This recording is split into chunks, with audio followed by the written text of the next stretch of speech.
So how do we get rid of shit? And I'm not saying how do we figure out what random stuff we don't want anymore. No, how do we actually literally get rid of all the shit that pours out of our stinky buttholes?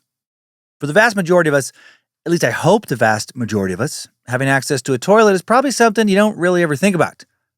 Though there may not be as many public toilets as we'd always like, it's usually pretty safe to say that no matter where you are in a town or a city or even along a freeway every hour's drive or so, there's an available bathroom, even if it's one of extremely dubious cleanliness and lots of poorly spelled graffiti for us to do our business in.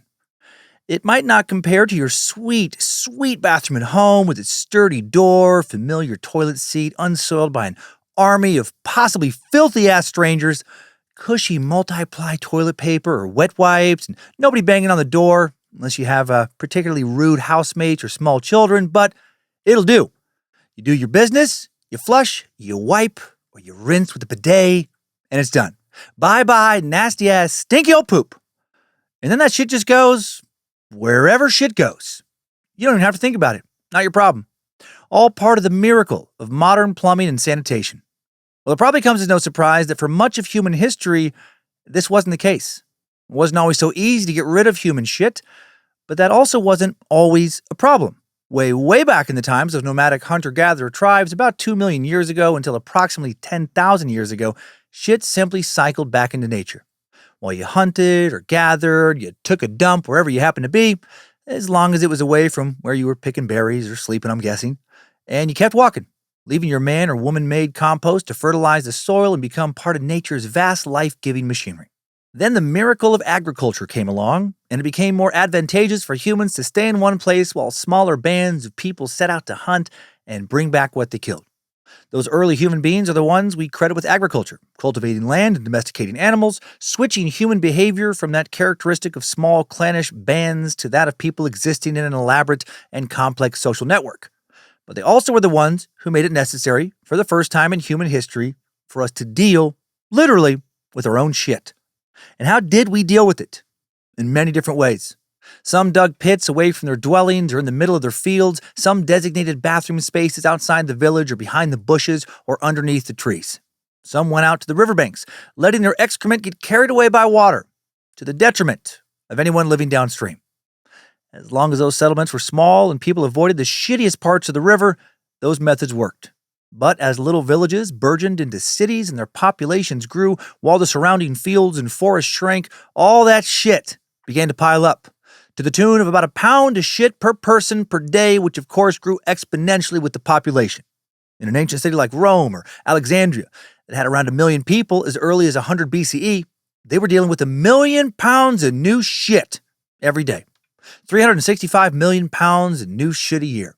And that's a lot of shit to deal with.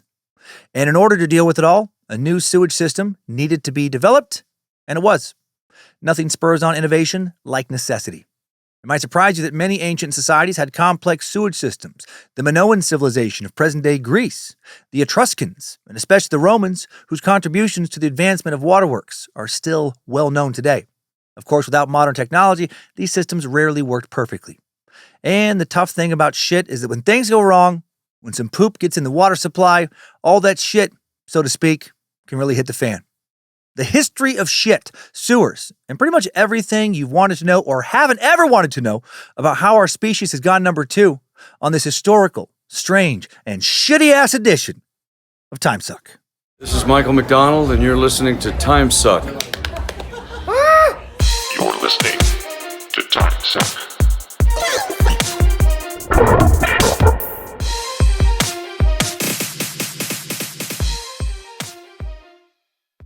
Well, happy Monday and welcome to the Cult of the Curious for the first time in 2025. I think I said last week that it was the last time in 2025. Obviously, I meant 2024. Or I've been tinkering around with my homemade time machine, and it's getting harder to track what's the future, present, or past. I'm Dan Cummins, the master sucker. Someone Dolly Parton may need to get a restraining order against at some point. I'm still very much in love with her. Poop fan, butthole aficionado, aficionado. And you are listening to Timesuck. Hail Nimrod, hail Lucifina, praise be to good boy Bojangles, and glory be to Triple M. Thanks for checking in on Timesuck for the 10th calendar year of its existence. started this shit back in 2016. And now, without further ado, let's talk about poo, you beautiful bastards. This topic might sound a little boring to some of your ears. After all, shit is shit, right? Comes out of us, it's brown or yellow or maybe a little green tinged, or you've had a lot of beets to eat recently or drank a lot of beet juice, a very fucking alarming reddish purple that sure looks a lot like blood at first glance. It makes you think, as I once did, oh my God, I'm dying, and quickly. Regardless of its color or consistency, don't even get me started on consistency. It plops into the bowl, spray paints around it, and then you flush it down as fast as you possibly can and try and figure out how to unstink the bathroom before someone else comes in. Unless, like my wife Lindsay assures me, you literally don't ever poop. You don't even know what it is. You just have a rosy smelling, sparkling, clean little butthole just for funsies. Pooping can be stressful, a relief, an emergency, or depending on your bathroom setup, like if you have one of those ultra high-end, high-tech Japanese toilets, even a luxurious experience. But we don't tend to think about that much after the bathroom door swings shut. But maybe we should, because poop is life and death. First of all, human behavior and the behavior of all living things in general is geared towards survival, which means finding food and consuming it. Our brains, limbs, whatever tools of whatever era we live in help us get the food. But it's our digestive systems, beginning with your mouth and ending with your butthole, that do the real dirty work of delivering essential nutrients to your body and getting the waste out. In your mouth, food goes in and gets mashed up and added with saliva to help it liquefy. In the stomach, food is stored and mixed, adding water to help digestive chemicals turn it into mush. In the small intestine, an assembly line of specialized chemicals from organs including the pancreas, liver, and gallbladder break down food into molecules small enough to be absorbed through the intestinal walls. In your colon or large intestine, whatever the small intestine hasn't digested, spends hours or even days working its way through. I feel like mine, depending on what I eat, only spends about 5 minutes tops on certain meals, but whatever. Hordes of teeming bacteria live symbiotically in your digestive tract, working to liberate the more stubborn nutrients from the molecules that made it this far without being digested. Most of the water added in the stomach is reclaimed here. And then we get to your sweet, sweet little rectum. It contains important nerves that inform your body when someone has put a finger or a thumb or a butt plug or dildo or scary as hell looking silicone fisting toy or a real live wiener in it. Or maybe several wieners if you're extremely adventurous or completely insane and have your rectum confused with some strange cheap carnival game that you don't need to take special care of. But for real, your rectum does contain important nerves that inform your body that it's time to evacuate everything that hasn't been digested. Water, dead bacteria, indigestible fiber, undigested fat and protein, maybe a small piece of saran wrap you accidentally swallowed because you ate those leftovers too fast. Dead cells. In other words, poop, shit, feces, dung, homemade chocolate syrup, knockoff Play-Doh. And your poop and pooping habits are just as unique as you are, you cute little snowflake, you. Some people are thrice daily poopers. Guilty as charged. Others only thrice weekly. Some people make floaters. Others make sinkers. Some people poop big. Really, really. How the fuck did that just come out of a human butthole that isn't seconds away from being part of a dying body big? And others make round little deer droppings. Your unique pooping experience is informed by your diet, your metabolism, the environment, how good of a person, morally speaking, that you are. Did you know that?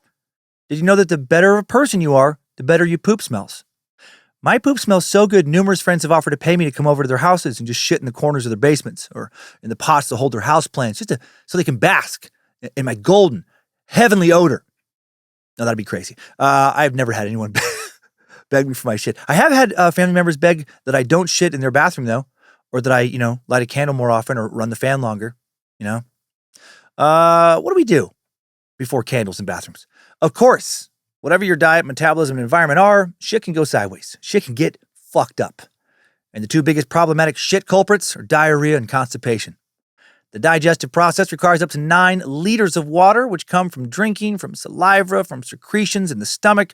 In your stomach, the food, water, and various chemical secretions mix into a partially digested liquid mass, chyme, that your digestive muscles push through the system in undulations, peristalsis.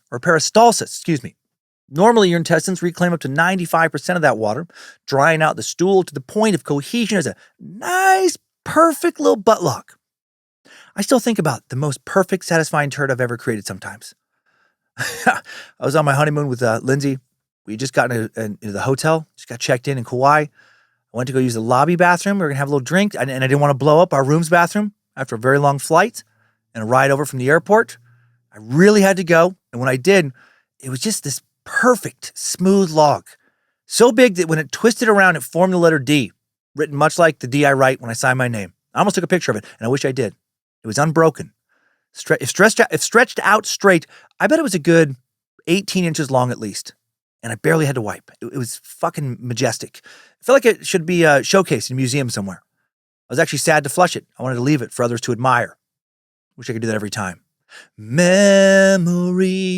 like the corners of my mind. Misty watered colored memories of the shit that was. Anyway, diarrhea occurs when there's too much water left in the stool. The stool doesn't coagulate, but instead comes out in fits and spurts. Too little water in your stool can cause constipation and some pain when you finally push out that rock hard, sometimes even jagged, knotty, bumpy-ass log piece of literal shit. One of your intestines' job is to remove water from the liquid waste that passes through it, ideally just enough to make it soft but cohesive poop. If the stool spends too long in the colon, it can be dried out too much. Stool needs to be pliable to negotiate the colon's twists and turns. If it's too dry, it can get stuck, and that can result in little rabbit poops, if you're lucky. If you're not, the result is a nasty old big butt log stuck against your colon wall, too dry to overcome friction, and that can land you in the hospital. If a stool softener can't get it unstuck, it can even kill you in rare cases. This is why fiber is so important for the human digestive system. Thank you, Metamucil! I do drink it, actually. Found in plant matter, fiber is a kind of carbohydrate too complex to digest. Instead, it acts as a bulking agent, absorbing water and giving your peristaltic muscles traction as they work towards that mass through your system. Hopefully, your bouts of poop-built log jams and punami explosions are rare. Two extreme ends of the spectrum with regular, healthy poops in the middle of the bell curve. And yet this best-case scenario still causes other kinds of problems. Did you know that throughout human history, the number one cause of death has been contamination of water supplies?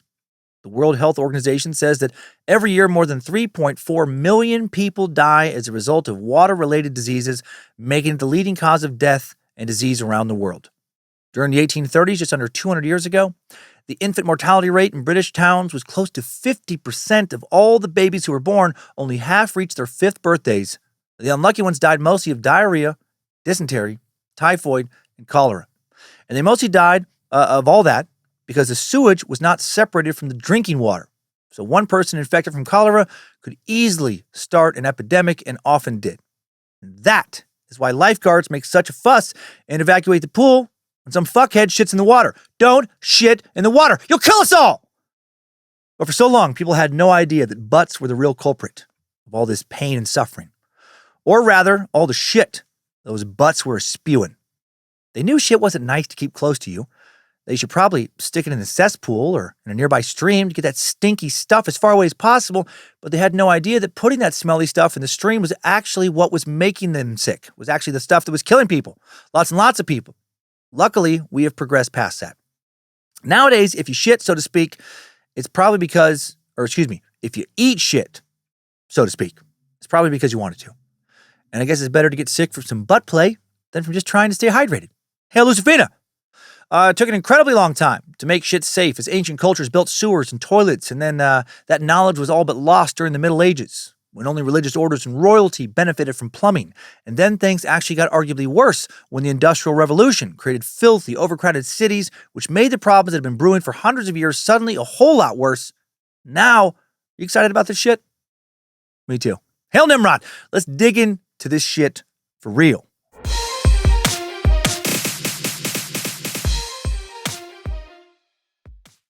Stock structure. Today's episode will be most similar in structure to our episode a long time ago about the Dark Ages, or other more anthology-type episodes, since after all, we'll be covering several thousands of years of human shittery. We'll start in the days of the hunter-gatherers, go over how ancient cultures thought of and dealt with poop before progressing mostly through Europe, since I have one hell of a time reading Mandarin and don't have the same level of access to historical documents from the Far East, through the Middle Ages and into the modern day and the hideous events in the 19th century that pushed us to attain comprehensive plumbing. Those hideous 19th century events were two great stinks, capital G, capital S. One in London, the other in Paris. Cannot wait to share that shit. For decades, these cities had been growing steadily, spurred on by the Industrial Revolution. They developed from bustling urban areas into overcrowded, filthy, poop-filled metropolises full of people dumping their shit in cesspools. Cesspools that often stagnated, overflowed, and even literally exploded. In London, smaller rivers like the Fleet and the Tyburn, which ran into the Thames, were a common place to empty the contents of chamber pots. Charles Dickens described the situation in his novel Little Dorrit, writing, "Through the heart of town a deadly sewer ebbed and flowed in the place of a fine, fresh river." Indeed, everything ended up in the Thames. There was human waste, dead animals, thrown away food, industrial waste from riverside factories, the bodies of anyone who drowned, bodies of a lot of people who were murdered in somewhat close proximity to the river. Then in 1858, temperatures rose and stayed abnormally high for weeks, sometimes over 110 degrees Fahrenheit in the sun. A lot of water evaporated and the river sank much lower than normal, leaving piled up sewage along the banks. And under that hot, hot sun, tons and tons of filth sat there and baked and stunk and baked and stunk some more. Many who could afford to left the city. Most of the unfortunate Londoners who had to remain stayed inside if they could afford to. Curtains and blinds were soaked in chloride of lime, aka bleaching powder, to try and mask the smell, especially in Parliament, which was right next to the Thames. Speaking of Parliament, its members tried at first to stay the course and continue their sessions without agreeing to any drastic plans of reform concerning said shit. They knew that any action taken in regards to ridding the stench would involve an arduous overhauling of the entire infrastructure of the Thames and a lot of money. Many lawmakers were hesitant to make such a commitment, but then the stink remained and worsened and sickened them in addition to everyone else in town. And it was clear the dreadful smell was not going away on its own anytime soon. Finally pushed to their wits' end, the government rushed through a bill proposed by Benjamin Disraeli to fund a new sewer. The bill became law in just 18 days, a record at the time. How quickly would they then be able to end the great stink? And how would Paris end their great stink, which occurred just over 2 decades later? How did they deal with so much shit? How did such an integral part of our lives become such a big-ass problem, a literal ass problem? Well, let's find out in today's Timesuck timeline. Strap on those boots, soldier. We're marching down a Timesuck timeline.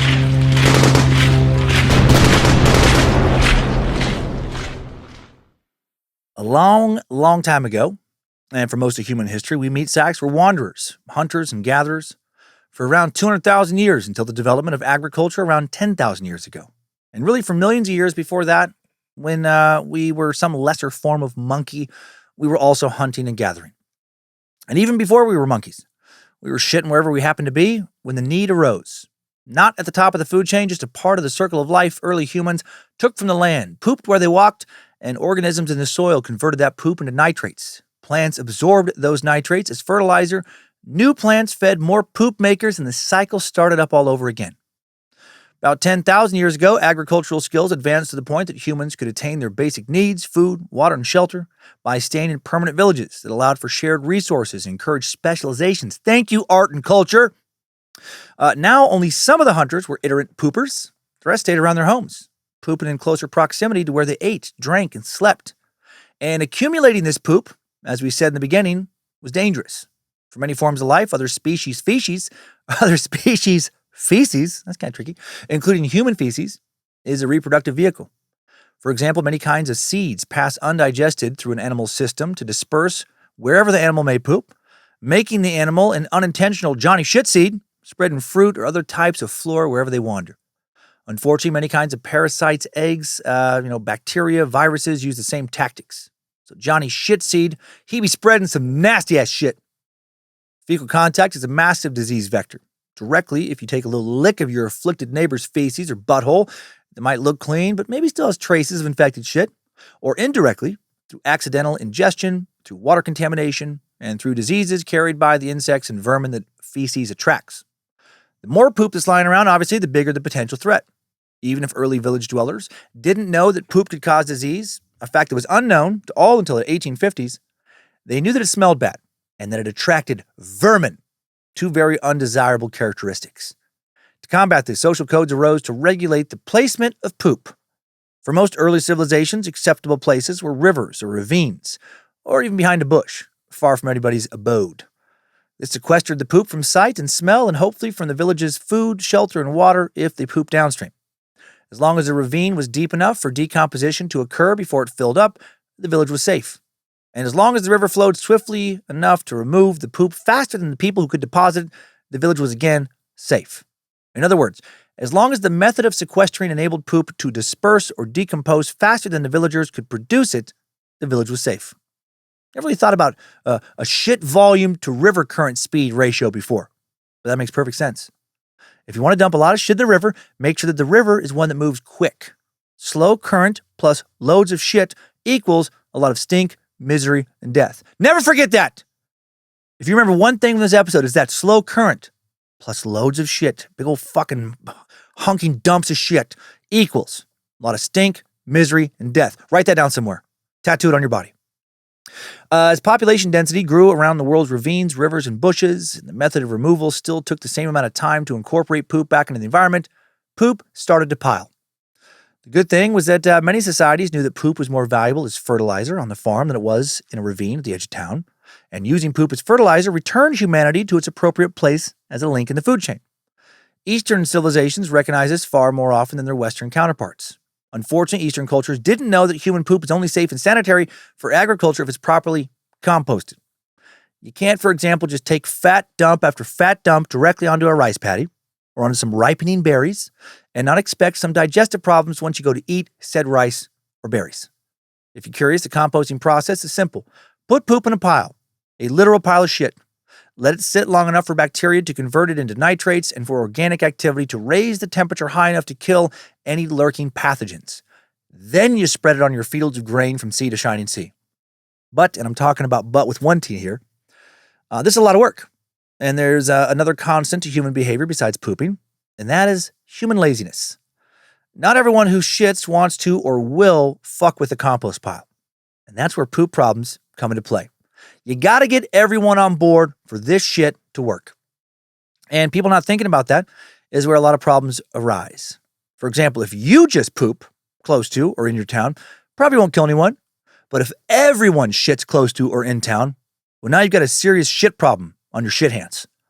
And that's what kept happening in ancient towns. People kept shitting in or close to town. Of course they did. Unregulated, too many people, I would argue most people, are filthy fucking animals. Think about the litter you probably find each and every time you hike. Fucking animals. The shit equation early city planners needed to solve quickly became clear. How to make the most convenient structures that people would reliably use that would get their poop as far away as possible.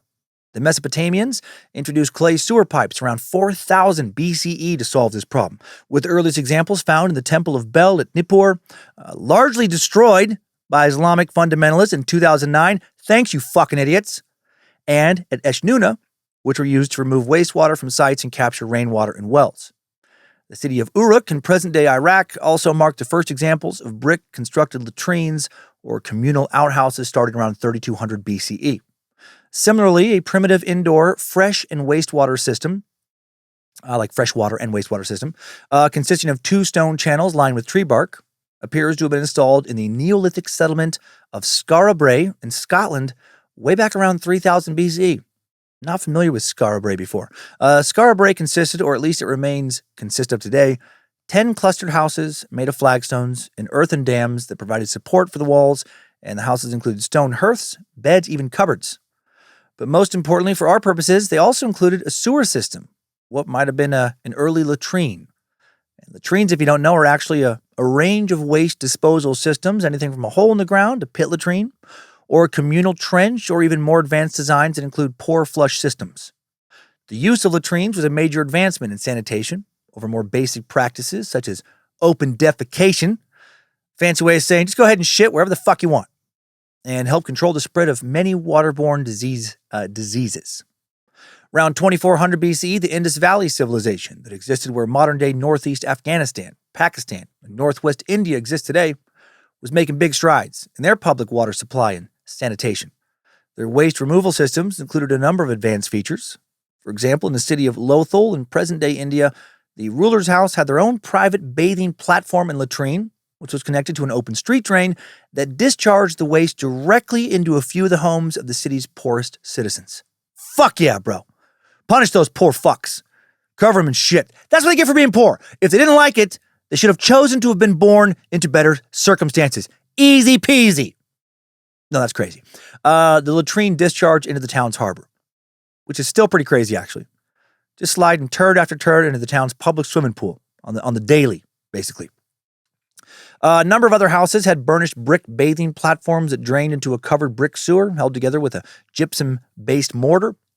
The brick sewer ran to a soak pit outside the town's walls, while the lower town offered soak jars, large buried urns, with a hole in the bottom to permit liquids to be able to drain through them, the latter of which were regularly emptied and cleaned. Old-timey septic tanks of a sort, pretty ingenious. Now let's head to Greece to see how shit removal systems advance, and oh, did they advance. Fucking Greeks, always so impressed. The ancient Greek civilization of Crete, known as the Minoan civilization, which lasted from around 3100 BCE until they were absorbed into the mainland Greek culture around 1450 BCE, built advanced underground clay pipes for sanitation and access to their water supply, which is fucking mind-blowing. Their capital, Knossos, had a well-organized water system for bringing in clean water, taking out wastewater, and storm sewage canals for overflow, when there was heavy rain. And the Greeks just so ahead of their time, such an incredible part of the ancient world.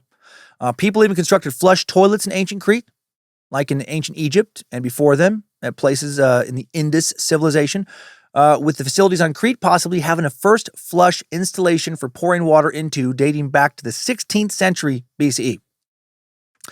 This ancient toilet consisted of a wooden seat, an earthenware pan, and a rooftop reservoir as a source of water, which is wild.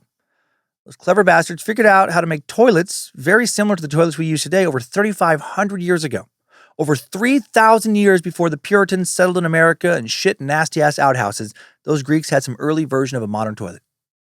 The ancient Greeks of Athens and Asia Minor, those uppity mainland Greeks, also used an indoor plumbing system that even utilized for pressurized for pressurized showers. Making use of aqueducts, made of lead piping to carry large supplies of water, and using water pressure to pressure public shower rooms. The Greeks actually introduced showering as a social activity for the masses, but they were pretty lax about poop. They even found it funny, like most of us do, or like a lot of us. I don't know about most. For example, in the Greek play The Assemblywomen, written by Aristophanes in 391 BCE, we first encounter the central male character, Blepyrus, in the street outside his house in the middle of the night, complaining to the audience that he'd been woken up because of a pressing need to take a huge shit. Stumbling around in his wife's cloak and slippers, the only garments he could find in the darkness, he muses, "Now let me see, where will one be able to shit in privacy? Why, at night anywhere is okay. Nobody is going to see me shitting now." He then goes on to attempt to defecate, but finds that his system is almost completely constipated. He describes his problem to the audience and pleads with them to find a doctor specializing in, quote, anal complaints. And I really hope at least one of you talks to your healthcare provider and tells them that you need to see a doctor specializing in anal complaints. The tone of the scene, written by Aristophanes in the 4th century BCE, is explicitly vulgar and rude, with various references being made to turds stuck in the anus, being like prickly pears, and to homosexual men being anal specialists. In Greek plays, being in touch with your shit was actually part and parcel with archetypal heroes. Comic heroes like Blepyrus were represented as being in touch with nature, playing merry havoc with the conventions of polite society, which included discussions of poop. Love it. Ancient Greeks making fun of people getting uptight about something literally up all of our asses. Shit. This casual attitude was not carried by the Greeks' enemies, the Persians. In the Cyropedia, an account of the childhood of the Persian king Cyrus, the Greek historian Xenophon tells us that among the Persians, defecation was an important problem to be managed. Moreover, Xenophon reports that it was a major breach of decorum for a Persian male to be seen leaving the company of others for the purpose of urination and or defecation. How dare someone walk off to take a shit? How dare their bodies do what all bodies just do? Some ancient societies thought that getting rid of your shit was silly. Why not use it instead? The Scythians, a Central Eurasian nomadic people who were around from about the 9th century BCE up until the 4th century CE, used special arrows during warfare. These arrows were tainted with a mixture of viper venom, viper corpses, human blood, and turds. The arrows, if they wounded a person, would often cause gangrene and tetanus from the blood and the shit, as well as other infections from the venom. Even people who are not wounded by the poison projectiles suffer from their terrible odor, noted Strabo, the Greek geographer. Man, shit arrows, that's genius. Deadly and a powerful psychological weapon. Back to more conventional waste disposal now. Perhaps unsurprisingly, ancient Rome would make enormous strides in this regard. They acquired many of their ideas from the Etruscans, an ancient civilization that lived in Italy from around 900 to 500 BCE. Estimated that the first sewers of ancient Rome were built sometime in the 6th century BCE by the Romans, directly imitating the sewers of the Etruscans before them. Then they took things a step further by making the Cloaca Maxima, which translates to greatest sewer, which was built under the orders of the king of Rome, Tarquinius Priscus, who ordered Etruscan workers to construct it. Originally an open channel constructed in the 6th century by lining an existing stream bed with stone, it was enclosed in stone beginning in the 3rd century BCE, so it became an underground sewer, which was much praised for its functionality even 700 years after its initial construction. In the words of Pliny the Elder, who lived from 23 or 24 to 79 CE, hills were tunneled into the course of construction of the sewers. So let me start. Hills were tunneled into the course of the construction of the sewers, and Rome was a city on stilts, beneath which men sailed when Marcus Agrippa was aedile. 7 rivers join together and rush headlong through Rome, and, like torrents, they necessarily sweep away everything in their path. With raging force owing to the additional amount of rainwater, they shake the bottom and sides of the sewers. Sometimes water from the Tiber flows backwards and makes its way up the sewers. Then the powerful floodwaters clash head-on in the confined space, but the unyielding structure holds firm. Huge blocks of stone are dragged across the surface above the tunnels. Buildings collapse of their own accord or come crashing down because of fire. Earth tremors shake the ground, but still, for 700 years from the time of Tarquinius Priscus, the sewers have survived almost completely intact.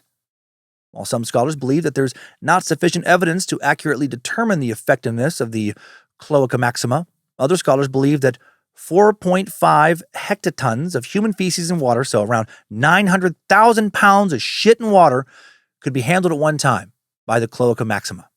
It's because of the Cloaca Maxima that the Roman Forum even exists. The construction and eventual underground position of the sewer system allowed the central rectangle of the Forum to be paved and for permanent structures to fill the area. As prior to its existence, structures were constantly being demolished and rebuilt due to continual flooding.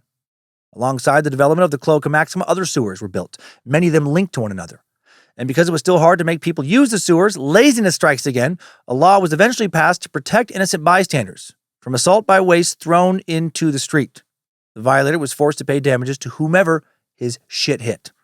Use the toilets, you filthy fucking animals! As Rome grew, the complexity of the sewer systems grew as well, leading to indoor plumbing.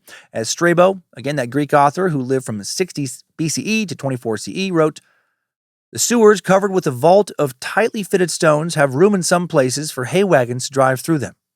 And the quantity of water brought into the city by aqueducts is so great that rivers, as it were, flow through the city in the sewers. Almost every house has water tanks and service pipes and plentiful streams of water. In short, the ancient Romans gave little thought to the beauty of Rome because they were occupied with other greater and more necessary matters." Seems like he snuck in some shade there. Yeah, Rome's fucking ugly. But, it's probably just because they were dealing with, really keeping like a big, cool city, together. Indeed, Romans had very little desire to see or smell their waste. For example, sometime in the 1st century CE, Pliny the Elder wrote to the Emperor Trajan about the case of the city of Amastris, which was spoilt by, quote, "what is called indeed a river, but in fact is no other than a vile common sewer, extremely offensive to the eye, and at the same time very unwholesome by its noxious smell. It will be advantageous, therefore, in point of health, as well as ornament to have it covered." This was a sentiment shared by Trajan himself, who wrote back to approve Pliny's proposed project to fix that shit. They also saw tax potential in waste removal in Rome. A slightly earlier emperor Vespasian, imposed a tax on the contents of the city's urinals, about which a subordinate once complained. The emperor handed to the subordinate a coin taken from the proceeds of the tax and asked if it smelt bad. And when the underling replied no, it did not, Vespasian retorted, "Yet it comes from urine." Regardless of where it comes from, it all spends the same. As the empire grew, not only Rome itself, but other towns in Italy and Roman colonial cities were often planned around relatively intricate systems, both of drainage, which allowed rainwater to be taken out of the urban environment and not flood, and of sewerage, which took waste materials out of the city proper. Around 100 CE, direct connections of homes to sewers began, and the Romans completed most of the sewer system infrastructure. But those initial homes belonged mostly to the wealthy. If you were poor, you shit in a public latrine, which was often located in town squares or other central locations in open air with multiple seats leading to a central cesspit. And whether intentionally or not, they became places to socialize, which is fucking weird. I hate it when someone tries to talk to me in a public bathroom. We're in the bathroom, dickhead. This is a place for quiet time, if there ever was one. Long bench-like seats with keyhole-shaped openings cut in rows offered little privacy. Some latrines were free, others cost a small amount of money to use. These latrines also had some pretty interesting art on them that reveals how Romans thought about their own bodies and what came out of them. In 2018, it was reported that archaeologists discovered a pair of mosaics in a Roman-era latrine in Antiochia ad Cragum in present-day Turkey that depict well-known mythological scenes, each with its own raunchy spin. The mosaics feature humorous versions of the stories of Narcissus and Ganymede. Instead of gazing at its own face in the reflection of the water, as the myth tells, the latrine Narcissus can be seen looking adoringly at his own cock. In the other scene, Jupiter/Zeus, in the form of a heron, is shown cleaning Ganymede's wiener with a sponge. Nice! I wouldn't mind having a god sponge bath my dick from time to time. Imagine that would feel pretty pleasant. Typically, Ganymede, a Trojan youth who was abducted by Zeus and taken to Olympus, where he was made the cupbearer of the gods and became immortal, is depicted with a hoop and a stick, two Roman toys, which is intended to, quote, underline his boyish innocence, according to Eva C. Kuhls, classics professor at the University of Minnesota. In this mosaic, however, Ganymedes is shown with a stick with a sponge on the tip, possibly so he could clean the latrines. So Jupiter/Zeus was making him clean his toilets and then washing up his dick. Maybe. It's unclear exactly what these mosaics mean. But from the placement, they do seem to be some kind of ancient versions of dirty jokes. Latrines were also sites for frequent graffiti, just like today. One line from a latrine in Ostia Antica, reads, "To shit well, Solon rubbed his belly." Another translates to, "Thales admonish those shitting to strain hard." And one more translates to, "Call 976-8897 to talk to Caesar's mom, who longs for strange men to shit in her pussy." Or that was way too much. That was me. That was nasty. No, one more said, Sly Chylon taught to fart silently. These names were notable Romans. It's kind of like, if somebody today was writing Abraham Lincoln took a shit here, or Einstein farts a lot, something like that. Some Roman latrines were made for some strange reasons, according to Lord Amelry, a British physician. The site where Julius Caesar was assassinated, the Hall of Curia in the Theater of Pompeii, was turned into a public latrine because of the dishonor it had witnessed. But even with all this advancement, disease was still rampant. That was because most dwellings still were not connected to sewers. Some apartment buildings might have had a latrine and a fountain on the ground floor, but that didn't stop the residents on the upper floors from just literally dumping their piss and shit out onto the street below. And imagine walking down the sidewalk and having a bucket of someone's piss and shit dumped onto you. And you know that happened to people. That'd fuck your day up. Especially if you're headed out to work, about to go on a date.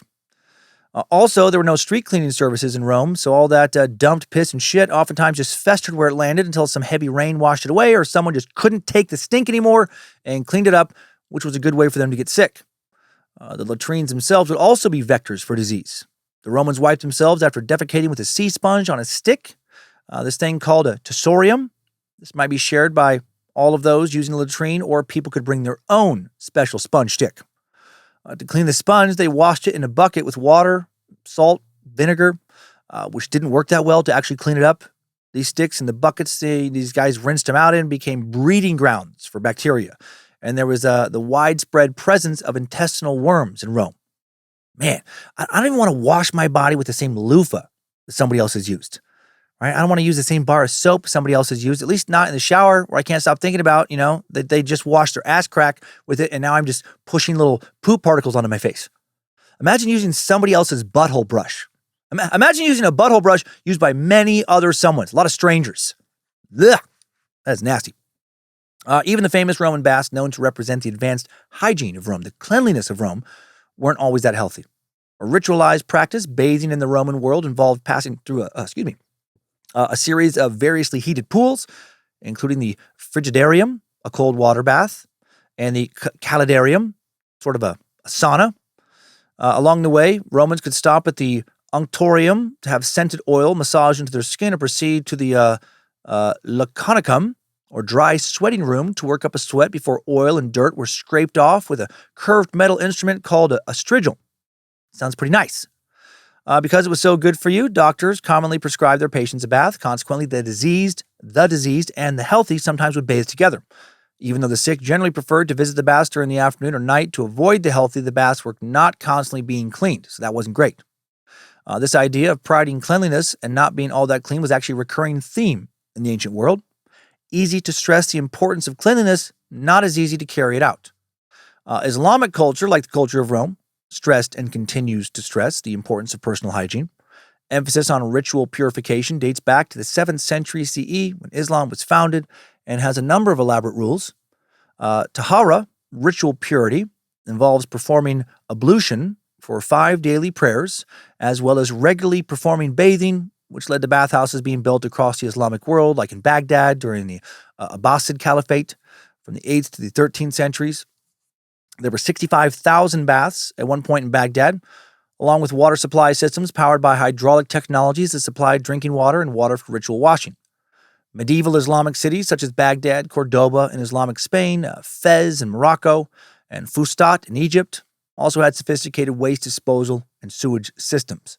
Fustat had multi-storied tenement buildings with up to 6 floors with flush toilets, which were connected to a water supply system and flues on each floor carrying waste to underground channels. That is fucking incredible. Al-Karachi, a Muslim scholar who lived from 953 to 1029 CE, wrote a book called The Extraction of Hidden Waters, which presented groundbreaking ideas like an early water filtration process. But despite that, things still got pretty gross. The Egyptian physician Ali ibn Ridwan, Ali ibn Ridwan wrote in the 11th century, the people of Al-Fustat are in the habit of throwing whatever dies in their homes out into the streets and alleys where they decay, and their corruption mixes with the air. The sewers from the latrines also empty into the Nile. When the flow of water is cut off, the people drink this corruption mingled with the water. That first sentence is a little weird, right? The people of Al-Fustat are in the habit of throwing whatever dies in their homes out into the streets and alleys where they decay, and their corruption mixes with the air. Just throwing everything nasty out onto the street. You know? Shit, moldy bread, dead Nana, dead Mr. Whiskers the cat. What were they tossing? Why did I say Nana? It's Nana. Dead Nana, dead Nana, dead bananas. Now let's head to the Middle Ages in Europe, where how we meat sacks dealt with shit regressed considerably. In medieval Europe, the practice of bathing that had been so popular with the Romans, which, though it spread disease, was ultimately better for you than not bathing at all, was lost for centuries, replaced by a deep fear of water and mistrust of washing, because ignorance reigned supreme in the Middle Ages. The Roman emphasis on opening the pores for health and hygiene was superseded by this mistaken belief that pores should remain clogged with literal dirt. That's cool. To prevent deadly vapors, to prevent stink from invading the body.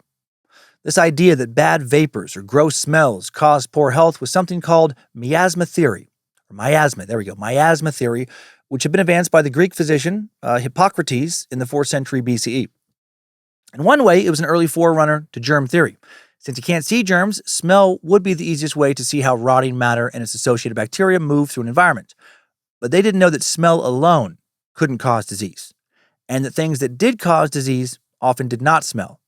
And miasma theory became very popular in the Middle Ages, which, funnily enough, led to people not bathing, which ironically made them smell much worse. Meanwhile, our views of shit were also changing. While the Greek and Roman world thought that shit could be pretty funny, or at least, a means of social connection, with the wide adoption of Christianity, Christian texts used excrement and filth as a metaphor for sin. According to popular belief at the time, the devil was said to be the king of filth, ruling over obscure places of putrefying matter such as dung heaps. I see you, Satan, hiding your nasty ass in a big old pile of shit. Not today, Beelzebub turd.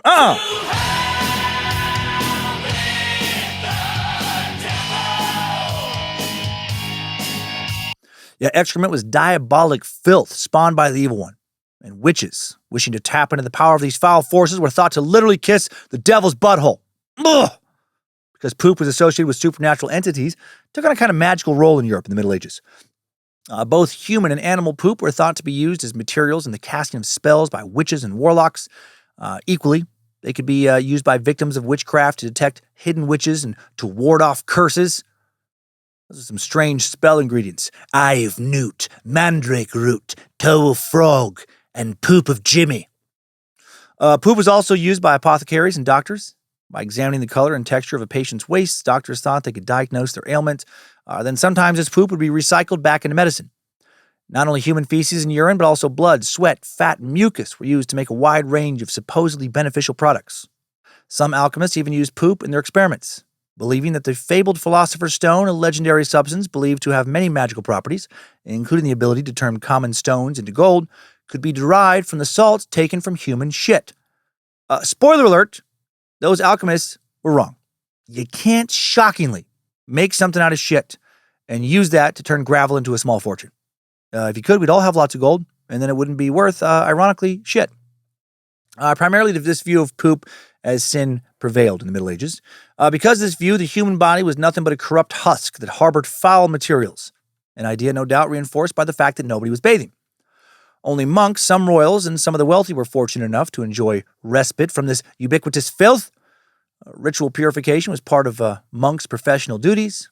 Indeed, the best plumbing would be found in churches and other holy spaces. At the back of a lavishly illustrated book of Psalms dating from 1155 CE called the Edwine Psalter is an unexpected document, a detailed 2-page pull-out diagram of the plumbing of Canterbury Cathedral.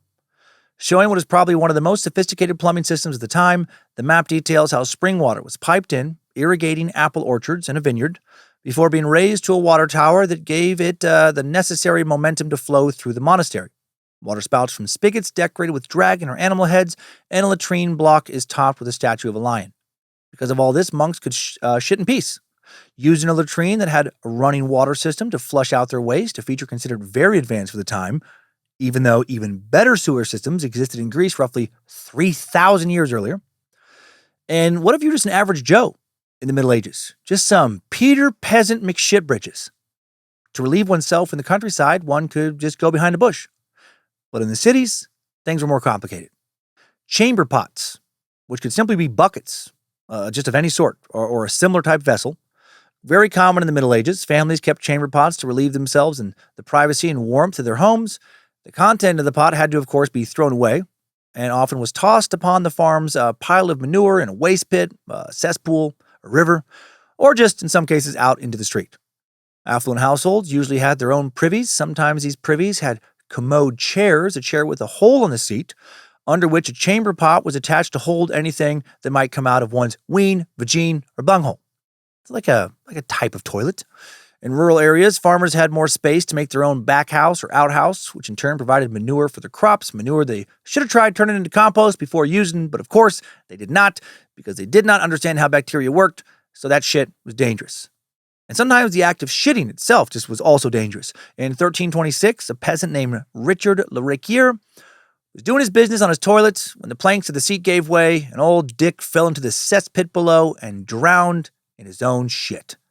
What a way to go.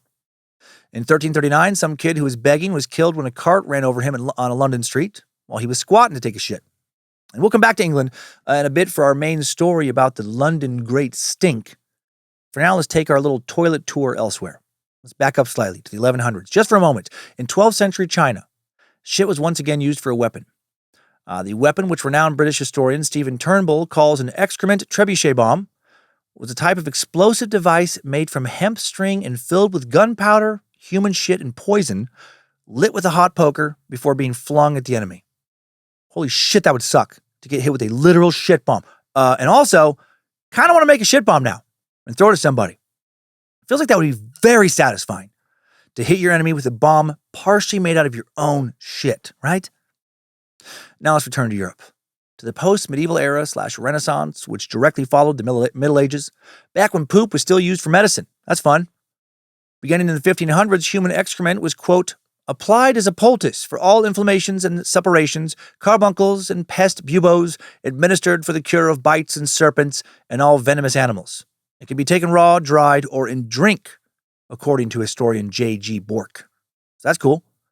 First you get, bit by a venomous snake, which I imagine really sucks. And then, some insane excuse for a doctor was like, quick, drink my shit. Hurry, drink thy shit. Human shit was used as one of the ingredients in cures for consumption, gangrene, hysteria, cancer, jaundice, the plague. A lot of reasons to drink shit back then and other illnesses. People eventually started thinking differently about shit during the Renaissance. Again, that period of the revival of art and literature under the influence of Greek and Roman classical works that followed the Middle Ages. All of a sudden, artists, writers, thinkers, now reconsidering new ideas involving birth, regeneration, life cycles, human anatomy. And with all that, they're getting interested in shit again. Not as a sin, but as part of the inner workings of the human body. Francois Rabelais, fucking French names. Francois Rabelais. Oh, there we go. A French author and physician born in the late 1400s who died in 1553, sometimes called the first great French prose author, would write extensively about poop in his books detailing the adventures of two giants, Gargantua and Pantagruel. For example, at the end of the fourth book of his chronicles, Rabelais draws upon a typical image of the period, whereby an absurd and cowardly character, Ponargy, literally shits himself out of fear. His companions laugh at his excrement-stained clothes, as people tend to do when you shit yourself, and at his generally disheveled appearance. Ponargy responds by listing off 15 different names for excrement, then concludes that his own is akin to the finest of substances, saffron from Ireland. Scholars sometimes cite this passage as exemplifying a cheerful acceptance of bodily filth, and an idea that one could be a connoisseur about the body and what it produces. At the same time, an increasing emphasis on political life meant that shit could be used as a metaphor to describe power relationships or to lampoon the elites. In another book, Rabelais names a villain Lord Kiss My Arse, and in another instance, lists out the supposed contents at the library of St. Victor, which is said to include the following scholarly tracts, all listed as being written by various politicians he did not like. The Art of Farting Decently in Public, On the Foulness of Scholars, Tartare on Methods of Shitting, The Maiden's Shittery, and The Shitter's Martingale. Indeed, shit was, has always been, a popular metaphor to talk about people whom you really don't like. This was even exemplified by pious men like the father of Protestant Christianity, Martin Luther, whose visceral writings against the papacy were dripping with poop references. Like the medieval religious thinkers before him, Luther associated poop with the devil and with sin, and then to extend that to use fecal imagery to obliterate the Pope's authority. In 1545, Luther wrote, "The Pope and his papacy are the spirit of the devil and derived from lies and blasphemies born out of the rear end of the devil." Right? The Pope is nothing but Satan's turd. And writing of the Pope's failure to back up the authority of the church from Scripture, Luther exclaims, "This is where the Pope's trousers will stink." Also detailing his plan for dismantling Catholicism, Luther would write, "We may, with a good conscience, take the Pope's coat of arms and his crown to the privy, use it for wiping, and then throw it into the fire. It would be better if it were the Pope himself. A good Christian, whenever he sees the Pope's coat of arms, should spit and throw filth at it, just as one should spit and throw filth at an idol, to the glory of God. Yeah! God wants you peasants to throw the Pope into a fire, burn him alive. But if you can't do that, you can at least, wipe your ass with some of his shit and throw shit at his shit and shit." Now let's head to 1596 CE. We've talked about metaphorical shit for a while. Let's return to the physical act, how it might be made better. That year, the first modern flushable toilet was described by Sir John Harrington, an English courtier, and the godson of Queen Elizabeth, the first who temporarily banished him from her court for writing stories she deemed too risque. There had already been flushable toilets in the ancient world, as we saw, but that technology largely lost in the Middle Ages. Harrington's device now called for a 2-foot deep oval bowl, waterproofed with pitch, resin, and wax, fed by water from an upstairs cistern. Flushing Harrington's pot required 7.5 gallons of water, a veritable torrent in an era before indoor plumbing. Harrington noted that when water was scarce, up to 20 people could use his big-ass commode between flushes. Harrington described his device in a satirical pamphlet entitled "A New Discourse on a Stale Subject," called The Metamorphosis of Ajax. a pun on the term a jakes, which was a popular slang term for toilets. Although Harrington installed a working model to Queen Elizabeth at Richmond, Queen Elizabeth at Richmond Palace, it will take several centuries and the Industrial Revolution's improvements in manufacturing and waste disposal for the flushing toilet to really catch on. But before that, wouldn't you think that the richest of the rich would be all about bringing the flushing toilet back? Well, maybe not. Perhaps someone like France's son King, Louis XIV, but not really. Let's take a look at one of the most opulent residences of all time and how people did their business there. The Palace of Versailles was originally built as a hunting lodge in 1623 by King Louis XIII, and later transformed into a wildly lavish and tremendously massive residence by his son, Louis XIV, the Sun King.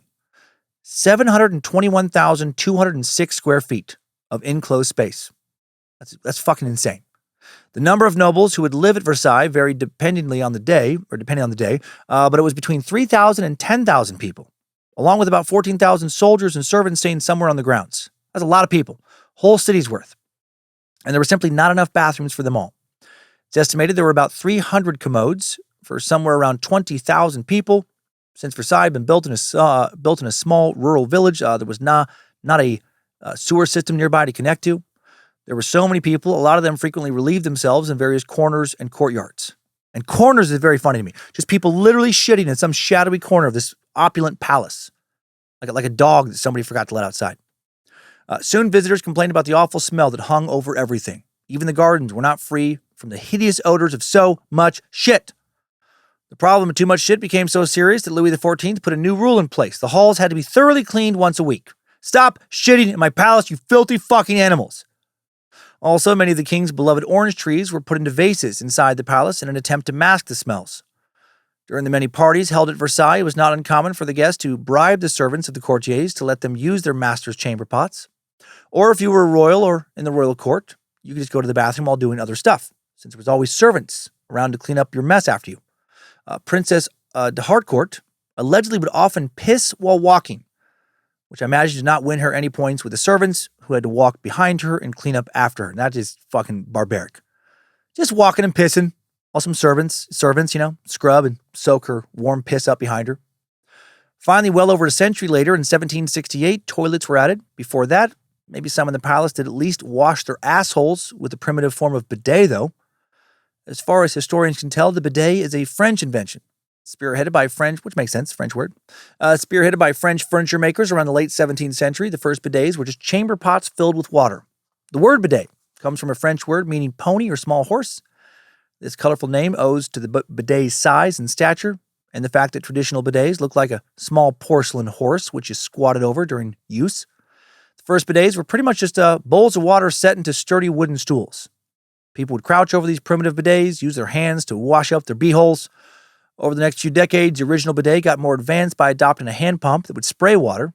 With the advent of plumbing, bidets morphed into convenient devices with nozzles and integrated sprayers. In the 19th century, though, many thought that bidets worked as contraceptive devices as well. Just pressure wash that come out of your hoo-ha and your baby free. First written reference to the bidet shows up in Italy in 1726. Somewhere around the later half of the 18th century, Maria Carolina of Austria, Queen of Naples and Sicily, said to have requested a bidet for use in her bathroom at the royal palace at Caserta. The bidet did not become popular throughout Italy, though, until the end of World War II.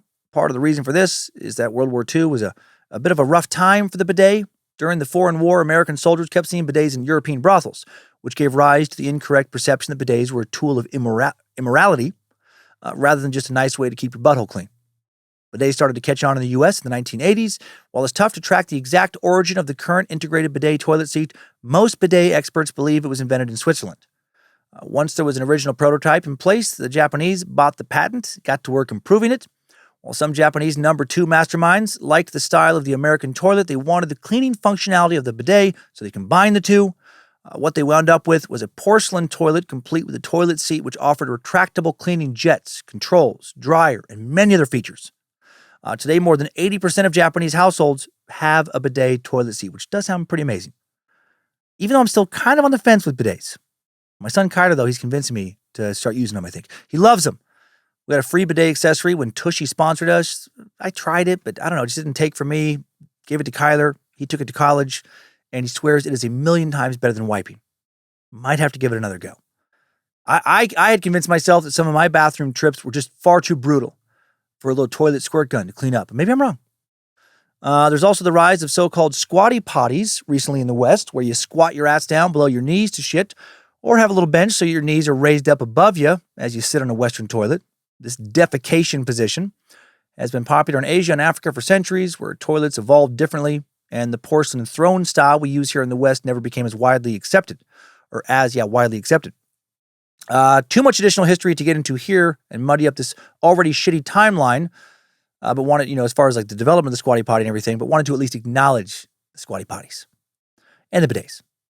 Backing up to 1775 now, Scottish inventor Alexander Cumming, maybe a distant relative of mine, was granted the first patent for a flush toilet.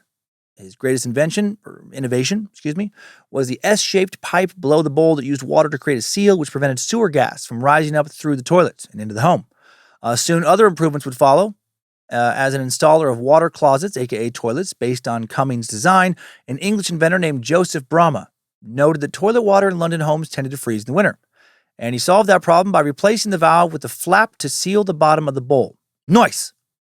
Also in 1778, Bramah invented the first float valve for the flush tank, which allowed water to flow into the tank when empty and then stop when full. Thank you, Toilet Joe. I can picture that right now. It's pretty cool. It's been around since 1778. By the turn of the century, Bramah's company had sold and installed over 6,000 toilets across England. And you might think, based on all of these advancements, based on the long way we've come now when it comes to shit, that the world was getting cleaner and cleaner. But you'd be ignoring one simple fact to think about. The population was getting exponentially bigger, much too big for these innovations to keep up with. By the middle of the 19th century, the rapidly expanding population of London had surpassed 2 million people, the world's first city to reach that size, and its population had roughly doubled since the turn of the century, so it was, growing fast. Despite the rapid growth, scientific authorities hastened to reassure Londoners that the city was still as hygienic as ever. In 1844, the influential journal, The Builder, published a letter from a chemist named Professor Booth, who wrote that the free currents of air, which are necessarily in constant circulation from their proximity to the majestic Thames, have been considered as a great cause of the salubrity of the metropolis. Salubrity means promoting good health and well-being. So basically, having fresh air around the river is good for everyone's health. Like, fresh air from around the river. This is classic miasma theory, right? It smells good, so it must be good. If it doesn't smell good, it must be bad. Some people like Professor Booth took it a step further, saying things like, from inhaling the odor of the beef, the butcher's wife obtains her obesity. Stop smelling that steak, Margaret. You're never going to drop those extra 80 pounds if you're always sniffing about. It's pretty ridiculous. Booth wanted to reassure everyone that the Thames was healthy to be around. And he was acting in line with a strong tradition.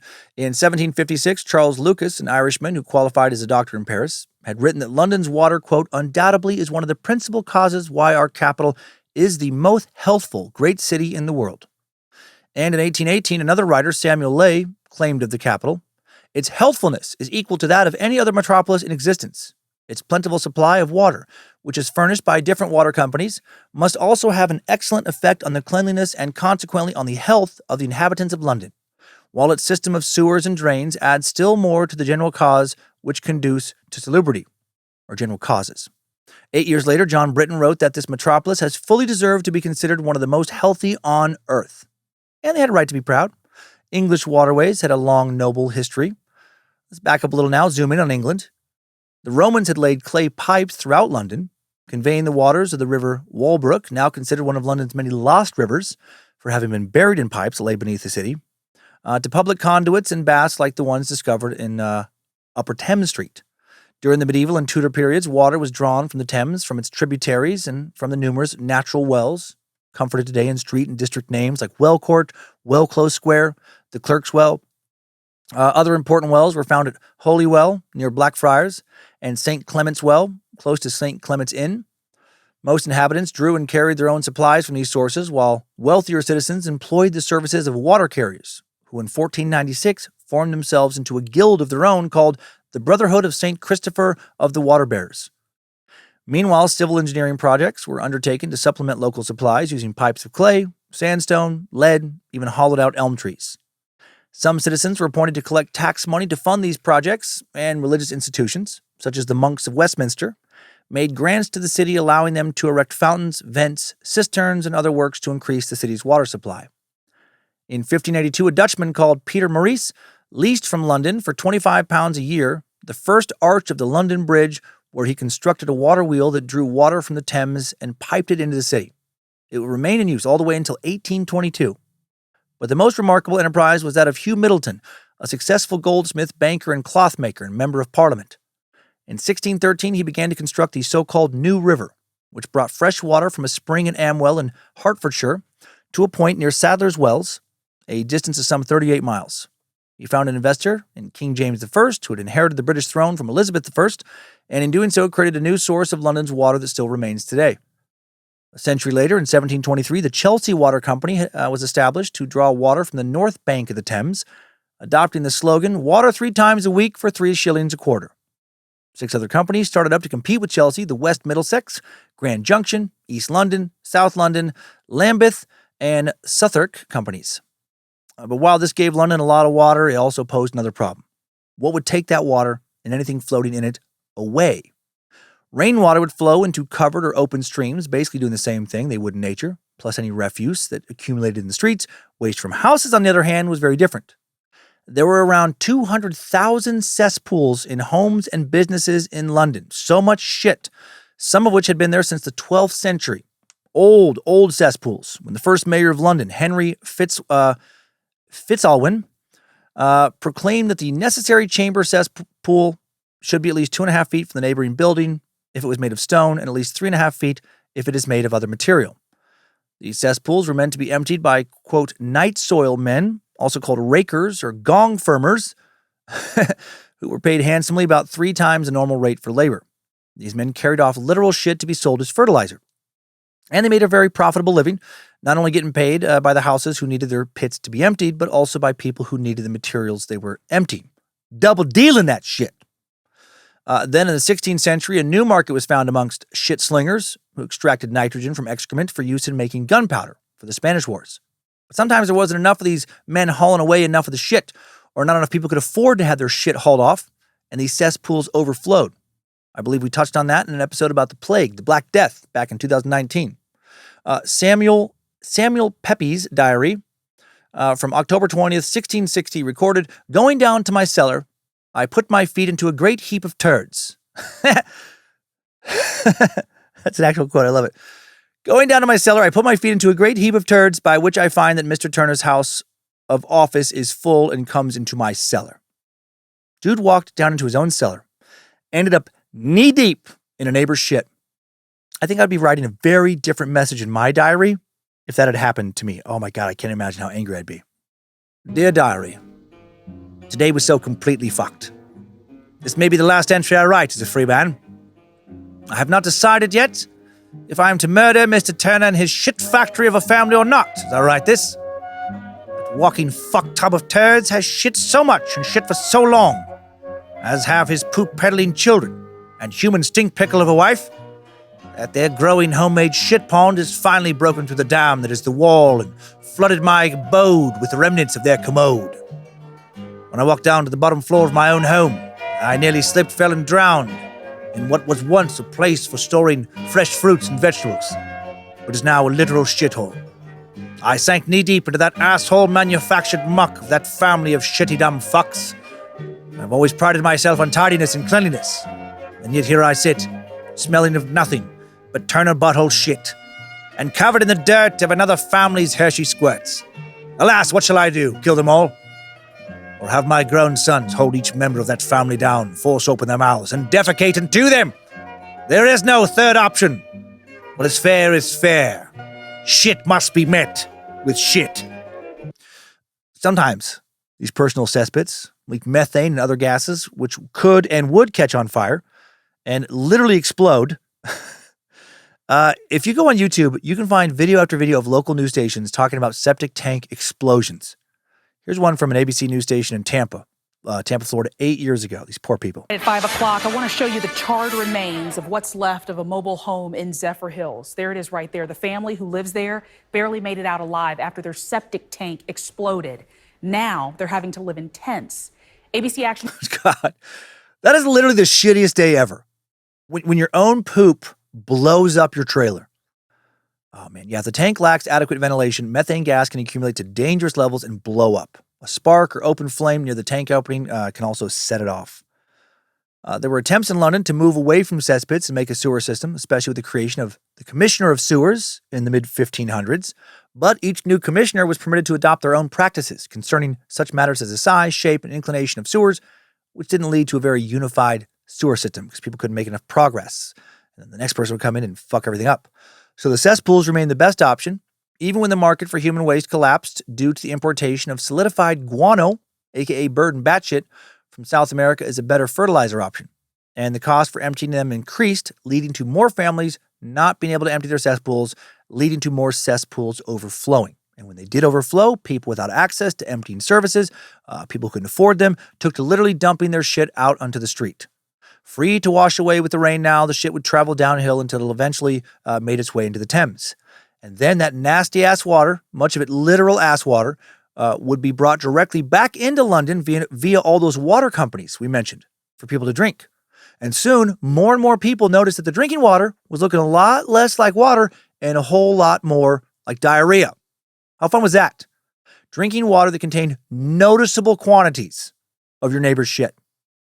In 1827, a pamphleteer named John Wright anonymously published a tract called The Dolphin or Grand Junction Nuisance, proving that several thousand families in Westminster and its suburbs are supplied with water in a state offensive to the sight, disgusting to the imagination, and destructive to health. Wright claimed that Grand Junction Waterworks Company provided, quote, a fluid saturated with the impurities of 50,000 homes, a dilute solution of animal and vegetable substances in a state of putrefaction, alike offensive to the sight, disgusting to the imagination, and destructive to the health. He dedicated the pamphlet to the radical member of Parliament, Sir Francis Burdett, who read it and then appointed a royal commission to address it in 1828. Its members concluded that the present state of the supply of water to the metropolis is susceptible of and requires improvement, that many of the complaints respecting the quality of the water are well-founded, and that it ought be derived from other sources than those now resorted to. They appointed the aging engineer Thomas Telford to, quote, survey and report his opinion as to the best mode of supplying the metropolis with pure water. His report recognized that polluted problems posed by the Thames and proposed to bring water supplies to London from 3 unpolluted sources. Aqueducts would bring water from the River Ver at Aldenham and from the River Wandle at Beddington, while the new river company would augment its supplies by drawing on waters from the upper reaches of the Lee and from some wells north of London. A further select committee was appointed to consider the matter further in 1834, but they did not recommend any action.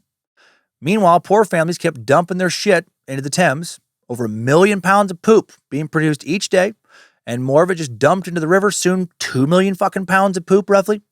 And it wasn't just the poor unloading their shit into the river. With the rise in flush toilets, aka water closets, wealthy families had their waste just pumped out directly into the Thames. Water closets used way more water, almost double, placed a far bigger strain on the drainage system, which also went into the Thames. Meanwhile, the Thames was still being largely used for washing clothes and drinking water. And all of this has created a massive public health crisis. Cholera first arrived in England in 1831 and was followed by outbreaks of influenza and typhoid in 1837 and 1838. That prompted the government to ask a lawyer and leading social reformer named Edwin Chadwick to carry out an inquiry into sanitation improvements. In his subsequent 1842 publication, The Sanitary Conditions of the Laboring Population, Chadwick used quantitative methods to show that there was a direct link between poor living conditions, disease, and life expectancy. This investigation inspired the Public Health Act of 1848 and the establishment of the General Board of Health, of which Chadwick was the first director. And in his capacity as director, Chadwick supported the rapid removal of human waste, seeing it as a major source of the bad air that he felt caused disease. Unfortunately, his improvements were not great. He advocated clearing out the sewers, thinking along miasma theory lines that the sewage closest to people was giving off bad smells, and that in turn was making people sick, the stink. So he advocated for more waste to go directly into the Thames, which again is still the main source of drinking water for London. By further contaminating London's water supply, the risk of cholera was now greatly increased. In 1848/1849, there was a second outbreak of cholera, ultimately killed over 14,000 Londoners. Towards the end of the outbreak, John Snow, a London-based physician, published the 1849 paper on the mode of communication of cholera, in which he proposed that cholera was not transmitted by bad air, but by a waterborne infection. However, no one gave a proverbial shit regarding his musings on the problems of literal shit, and very little attention was paid to his paper. Still wasn't a popular idea that the government should be responsible for where sewage went and how it was treated. Most Londoners felt that the matter was up to the water companies. Following that line of thinking, in April of 1850, author and social activist Charles Dickens gave an account of his visit to the works of the Grand Junction Water Company. Dickens asked the engineer how many companies take their supplies from the Thames, near to, and after it has received the contents of the common sewers. The engineer replied, no water is taken from the Thames below Chelsea except that of the Lambeth Company, which is supplied from between Waterloo and Hungerford bridges. Dickens observed that the Thames being a tidal river, any sewage entering the river was liable to be conveyed by the tidal flow above Chelsea, but the engineer replied that many problems of water pollution were caused by dirt entering cisterns within houses. Basically, the engineer was adamant that any of the health concerns, he was being asked about, not his company's fucking fault. The Chelsea Company was not as complacent as the Grand Junction. They'd received complaints from the royal palaces in the 1820s, so they'd introduced a filtration system where water was pushed through a bed of sand to clean it up. But that was only one company, and it still didn't solve the mounting turd crisis on everyone's hands. As London grew, so did its poo problems.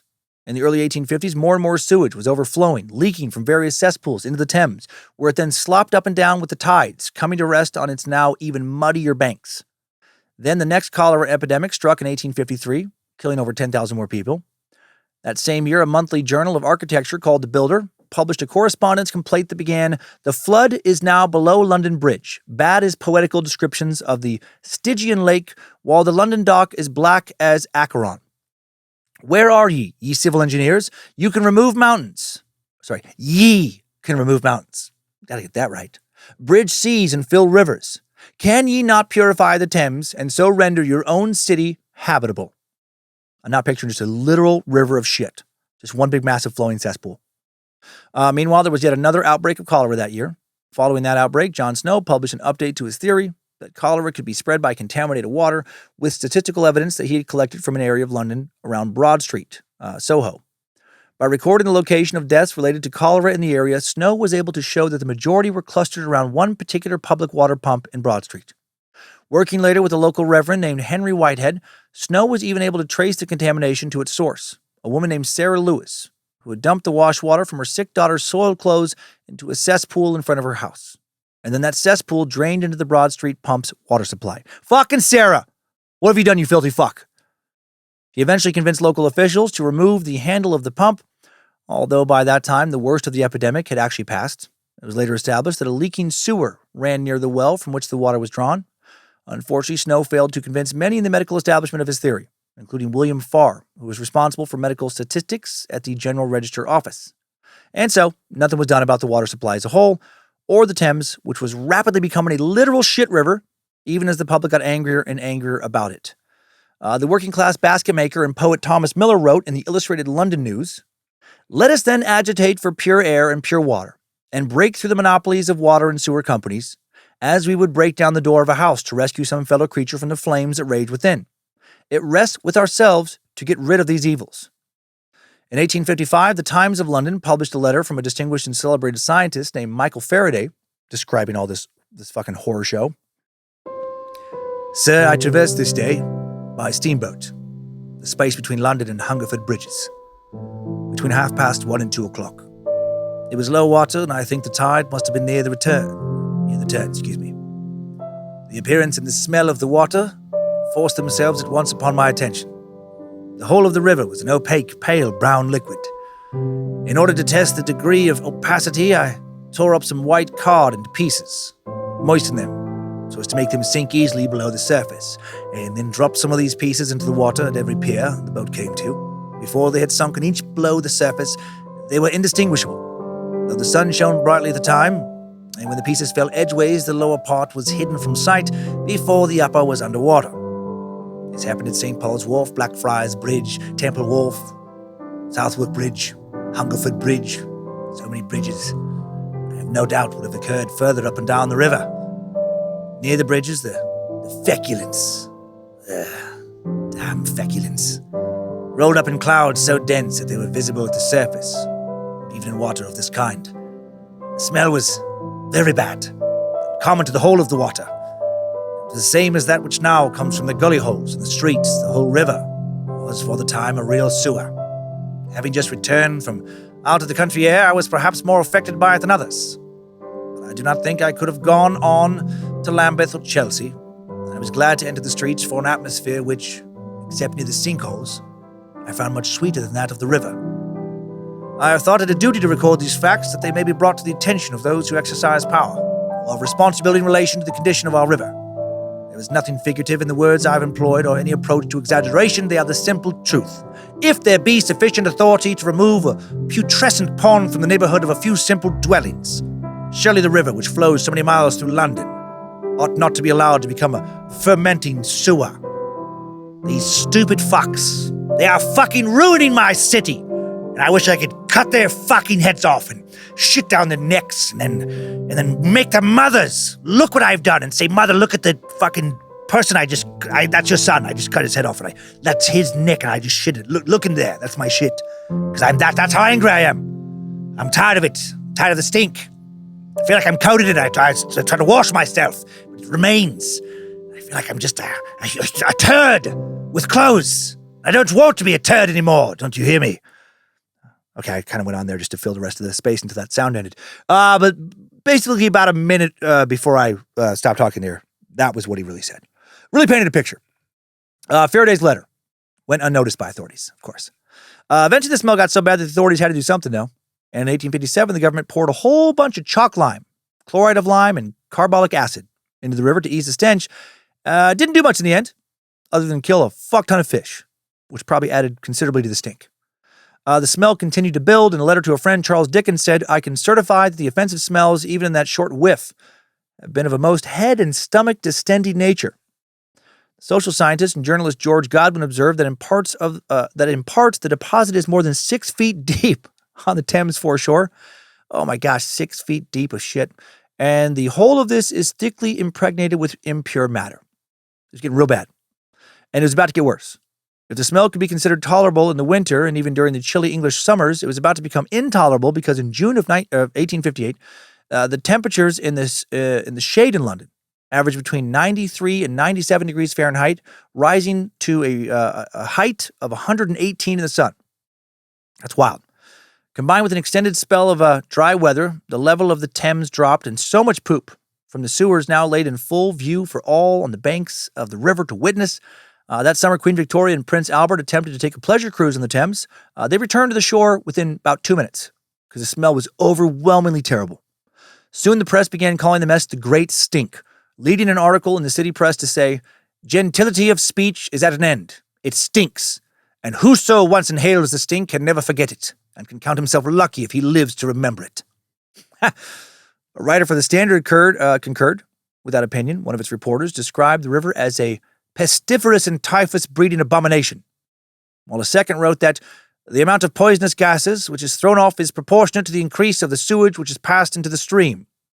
The leading article in the Illustrated London News commented that we can colonize the remotest ends of the earth, we can conquer India, we can pay the interest of the most enormous debt ever contracted, we can spread our name and our fame and our fructifying wealth to every part of the world, but we cannot clean the River Thames. By mid-June, the stench from the river had become so bad that business and Parliament was affected. Curtains on the riverside of the building were soaked in lime chloride to try and overcome the smell, but it didn't work.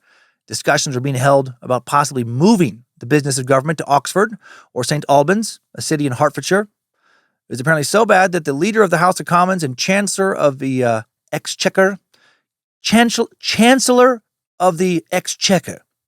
Benjamin Disraeli, was seen fleeing from the chamber, handkerchief to nose, complaining loudly of the overwhelming shit stink. And yet still nobody was doing anything besides pouring more lime into the river and killing so many more fish who weren't already choking to death on shit. At the height of the stink, 450,000 to 560,000 pounds of lime was dumped near the mouths of the sewers that discharged into the Thames, and men were employed spreading lime onto the Thames foreshore at low tide at a cost of £1,500 per week. And it wasn't doing shit in regards to dealing with the shit.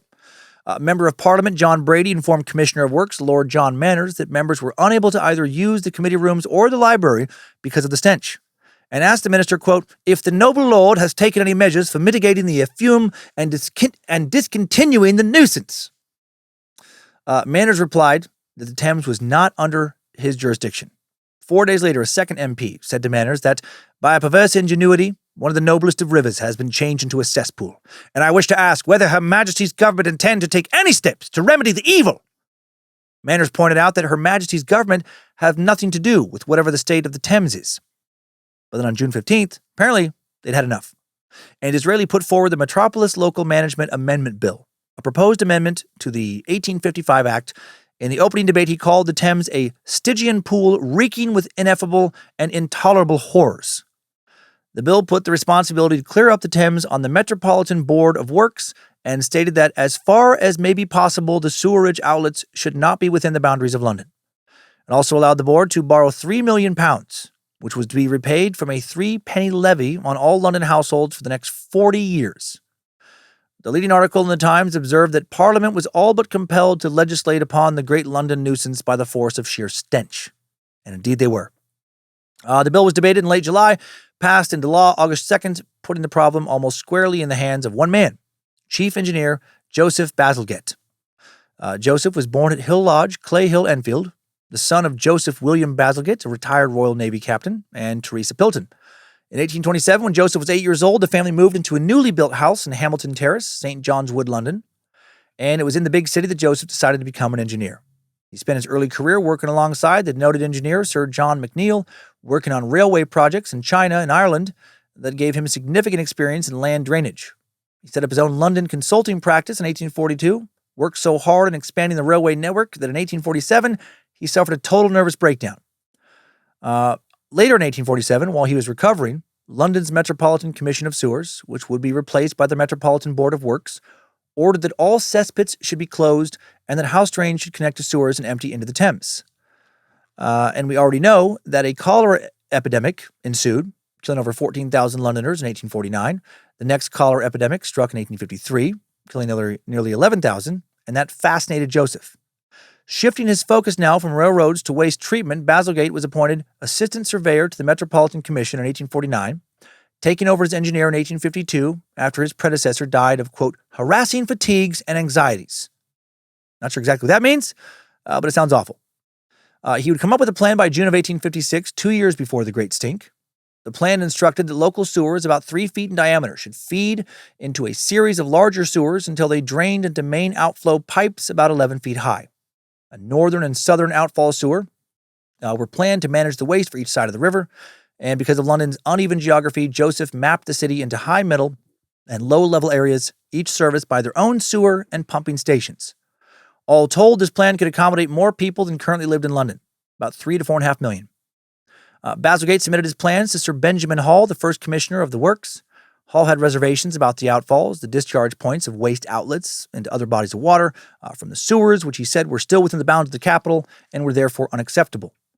Joseph would make changes to the plan for the next several months, adding discharge points that ran 15 kilometers or about 9 miles outside of the boundary that Hall had set. But then on the cusp of approving the plan, the general election in February of 1858 saw the fall of Lord Palmerston's Whig government, which was replaced by Lord Derby's second Conservative ministry, which meant that Lord John Manners now replaced Hall, and now the tides of shit had turned again, and Manners and others in charge said that it was time for Joseph to do his thing. Bazalgette's plans for the 1,100 miles of additional street sewers, that's crazy, 1,100 miles, collecting both effluent and rainwater, would feed into 82 miles of main interconnecting sewers, which would be constructed between 1859 and 1865.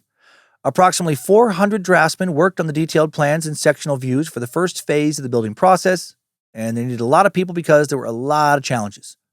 Particularly challenging were the fact that parts of London, including the areas around Lambeth and Pimlico, were below the high water mark. In other words, they're in low ground, like bowls, meaning it's hard to get the sewage up and out of them. Bazalgette's plan for the low-level areas was to lift the sewage from low-lying sewers at key points into the mid- and high-level sewers, which would then drain with the aid of gravity out toward the eastern outfalls at a gradient of 2 feet per mile. Another important consideration was both a simple and complex one. What material would be used to construct the sewers? Bazalgette was a proponent of the use of Portland cement, a material stronger than standard cement, but one which became weaker when overheated. To overcome the problem, he instituted a quality control system to test batches of cement that's described by the historian Stephen Halliday as both elaborate and draconian. The results were fed back into the manufacturers, who altered their production processes to further improve the cement. And soon, construction is underway. The southern system across the less populated suburbs of London was the smaller and easier part of the system to build. 3 main sewers ran from Putney, Wandsworth, and Norwood until they linked together in Deptford. At that point, a pumping station lifted the effluent 21 feet into the main outflow sewer, which ran to the Crossness pumping station on the Erith Marshes, where it was discharged into the Thames at high tide. That pumping station was designed by Bazalgette himself, and the power came from 4 massive beam engines, a type of steam engine, named Victoria, Prince Consort, Albert Edward, and Alexandria. But that wasn't the end of it. The northern side of the Thames was the more populous, housing 2/3 of London's population, and the works had to proceed through congested streets and overcome urban hurdles like canals, bridges, and railway lines. Work began in the system January 31st, 1859, but the builders encountered numerous problems in construction, including a labor strike in 1859 and 1860, hard frost in the winter, and heavier than normal rainfall. The high-level sewer, the most northern of the works, ran from Hampstead Heath to Stoke Newington, and across Victoria, where it joined with the eastern end of the mid-level sewer. The mid-level sewer began in the west at Bayswater and ran along Oxford Street, through Clerkenwell and Bethnal Green, where it connected to the high-level sewer. This combined main sewer ran to the Abbey Mills pumping station in Stratford, where it was joined by the eastern end of the low-level sewer. The pumps at Abbey Mills lifted the effluent from the low-level sewer 36 feet into the main sewer. The main sewer then ran 5 miles along what is now known as the Greenway to the outfall at Beckton. To provide the drainage for the low-level sewers, in February of 1864, Bazalgette began building 3 embankments along the shores of the Thames. Informed by his experience of land drainage and reclamation while working as a railway engineer, London's embankments were designed to not only carry tunnels, including the Underground Railway, but also to help cleanse the river by narrowing and strengthening its flow through the city center. On the northern side, he built the Victoria Embankment, which runs from Westminster to Blackfriars Bridge, and the Chelsea Embankment, running from Millbank to the Cadogan Pier at Chelsea. The south side contains the Albert Embankment, from the Lambeth end of Westminster Bridge to Vauxhall. The works claimed over 52 acres of land from the Thames. The Victoria Embankment had the added benefit of relieving the congestion of the pre-existing roads between Westminster and London. The cost of building the embankments was estimated at £1.7 million, of which £450,000 was used for purchasing the necessary riverfront properties. The embankment project was seen as being nationally important, and with the Queen unable to attend because of illness, the Victoria Embankment was opened by the Prince of Wales in July of 1870. The Albert Embankment had been completed in November of 1869, while the Chelsea Embankment was opened in July of 1874. Shortly afterwards, Joseph Bazalgette was knighted for his service to the crown. He had become massively popular at this point, and because he got that shit fixed. According to the Observer newspaper, every penny spent is sunk in a good cause, in the creation of this most extensive and wonderful work of modern times. Now all that was left to do was finish the western drainage system that was completed in 1875, finally giving London an operational sewer after 16 years of construction. All in all, the building work had required 318 million bricks, 880,000 cubic yards of concrete and mortar, and the final cost was approximately £6.5 million. But did that help the city's problems? Well, there had been another cholera outbreak in 1866 that claimed nearly 6,000 lives, but that was confined to an area of London's East End that hadn't yet connected to Bazalgette's system. The fault lay with the East London Water Company, who discharged their sewage half a mile downriver from the reservoir. The sewage was then being carried upriver into the reservoir on the incoming tide, contaminating the area's drinking water. Fortunately, however, the outbreak and the diagnosis of its causes led to the acceptance that cholera was waterborne, not transmitted by stink, not by scent, by miasma. And it would be the last major outbreak of cholera in the capital. Bazalgette's sewage work continued until 1889, during which time he replaced 3 of London's bridges and was appointed president of the Institution of Civil Engineers. He then died 2 years later in March of 1891, In his obituary opined that when the New Zealander comes to London 1,000 years hence, the magnificent solidity and the faultless symmetry of the great granite blocks which form the wall of the Thames embankment will still remain.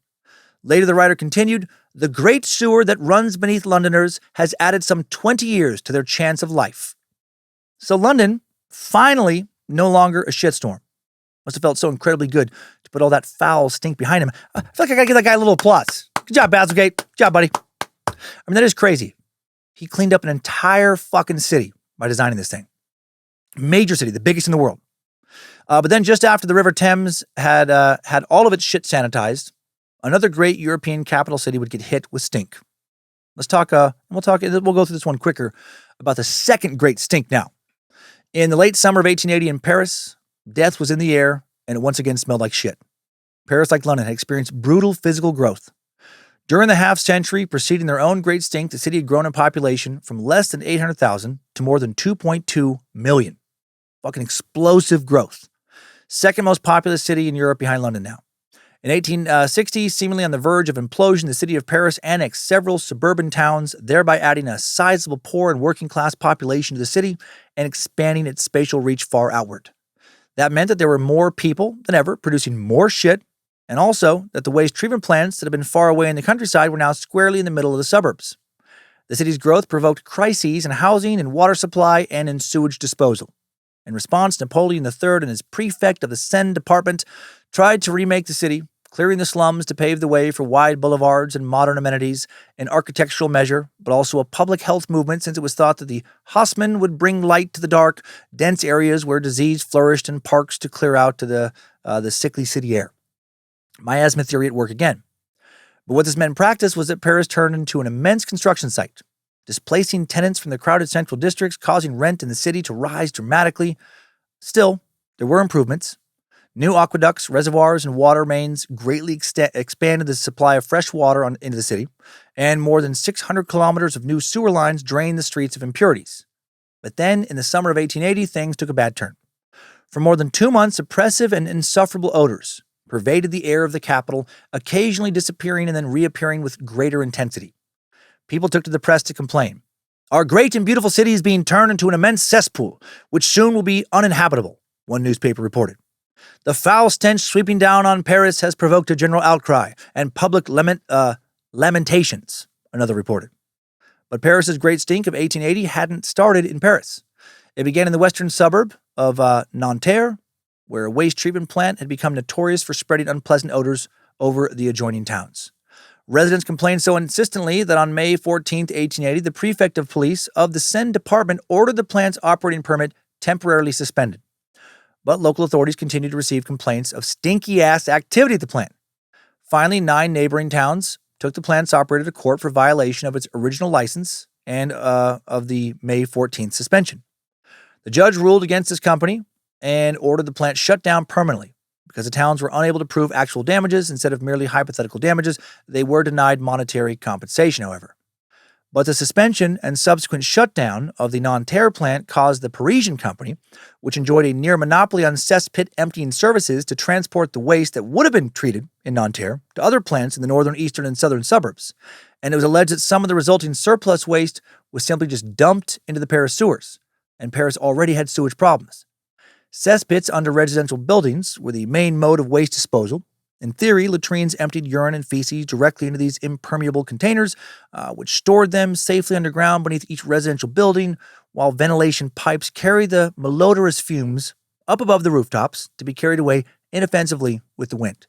In practice, the pits themselves often overflowed or leaked odors into the houses above. Defective construction or installation also allowed their contents to leach into the surrounding soil or groundwater. The ventilation pipes, even when they were intact, too often merely carried their stench to adjoining houses or neighborhoods. And when the ventilation pipes leaked, sickening gases crept into the lodgings above. So much smelling of neighbor shit in this episode. God, we are so spoiled comparatively now. I might lose my fucking mind if I constantly could smell my neighbor's actual shit day after day after day and not be able to do shit about it to fix it. Few Parisians were satisfied with the work of cesspit cleaners who were paid a fee by property owners to empty out each building's pit and cart the contents to suburban dumps or treatment plants, which they had to do at night to minimize inconvenience.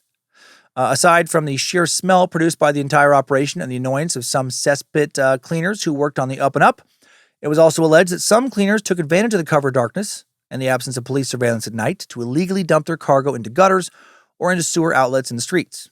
This practice poisoned the entire network of sewers and, by extension, through manholes and ventilation outlets in the underground galleries, the very air of the city itself. All of Paris fucking stunk now. Obstructions and inadequate water flow in the sewers compounded the problem as foul-smelling and hazardous material accumulated and stagnated in the sewers rather than being flushed out to the system. Then in the winter of 1879-1880, unusually large amounts of snow piled up in the streets of Paris.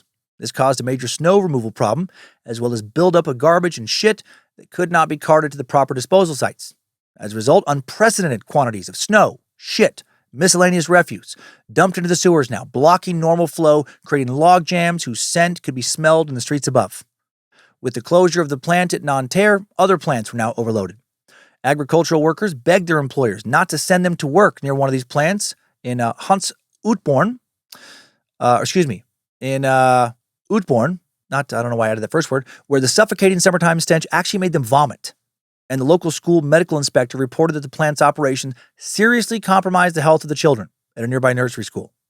I'm not sure if you've ever smelled something so foul it makes it hard to properly function, makes you feel sick, but I definitely have. 2 times stand out. Once was on a BART train in San Francisco. This is back in like 2011.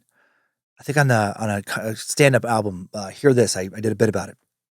But it was unreal. It was the stinkiest human being I've ever encountered. They got onto the train I was on, and I started to dry heave. My eyes started to water. Some other people around me got off for the next stop, just moved to other cars. One dude literally just exclaimed, "God damn!" Just scurried away. She had to have had some kind of abscess or something. Just a lot of hygiene problems going on. It was just an overpowering mix of like yeast infection, body odor, pus, literal shit. Smelled like she shit herself, then not washed. Then the unwashed shit gave her infections, and then she didn't treat those. And she was also sometimes maybe throwing up on herself and then not cleaning that, and then shitting herself more, all while living on a diet of mostly burnt tires, rotten skunk meat, and spoiled milk. If she was my coworker and shared a workspace, I would have had to have given my boss an ultimatum, right? She goes or I do, today, now, right now. And then the second great stink I encountered personally was when I stayed at a terrible motel in Grand Forks, North Dakota. It was next to a beet processing plant, if I remember correctly, it was some kind of plant. And when I walked down to the parking lot and caught a whiff of the fumes of that plant, I literally like keeled over and I started gagging and threw up a little bit. It was just an overpowering stink. I don't know, it was super cold that day. Maybe there's some kind of weather inversion. Didn't let the stink dissipate like normal, but fuck, it was horrific. And I wonder if Paris in 1880 was even worse. Some in Paris alleged that the stinky plant in Utborn had not been closed like the one in Nanterre because its owners were politically well connected, and now it was getting more shit than ever. And soon more and more Parisians are starting to complain. Shortly after the final shutdown of the Nanterre plant in August, the complaints in Paris greatly intensified, particularly in the north central districts. Fetid emanations, residents claimed in the third week of August, were spreading through the city, particularly in the evening hours, and positively stinking up their neighborhoods. Horrible miasmas, one newspaper reported on August 22nd, are infecting certain districts of the city. Never before has the infection of Paris been so great. By the end of the month, the odors had become an almost daily fixture in the Parisian press, and in September it was reported that pestilential emanations are turning Paris into a locus of infection, and that the foul stench sweeping down on Paris has provoked a general outcry and public lamentations. By the end of the month, with the arrival of cooler weather, the odors had by all accounts lost none of their intensity, and some Parisians wondered if they would ever end. Another article in a local paper featured the following testimonial. All last night we fell prey to these fetid exhalations. In vain we hermetically sealed our windows. We couldn't sleep a wink all night, my God. That morning at 7 o'clock, the remains of a pestilential mist still hung in the air. It was not until 9 or 10 o'clock that we had any relief. The torture is becoming unbearable. What, even in autumn, with a clear sky and a cool, dry breeze, which seemed to herald winter, will it last our entire lives then? This can't go on.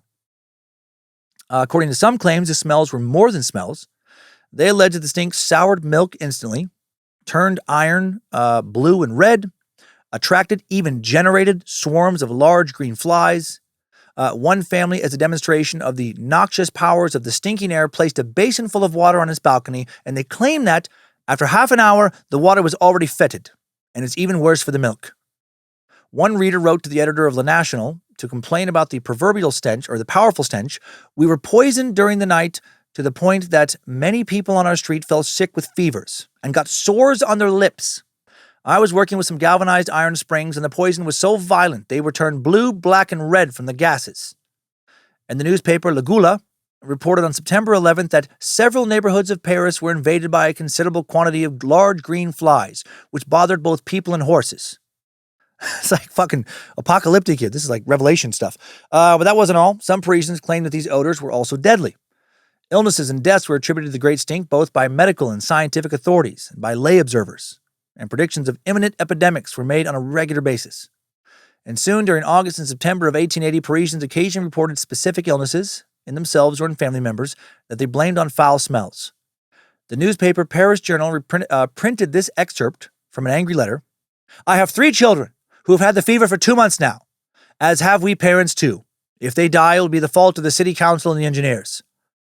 The press accused the local government, in its refusal to commit resources to remedial action, of speculating on the health of the population, exploiting the mortality of poor little children, and condemning death to several hundred Parisians, both young and old.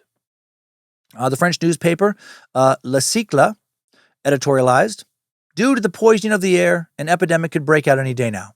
One of my colleagues assures me that child mortality has tripled.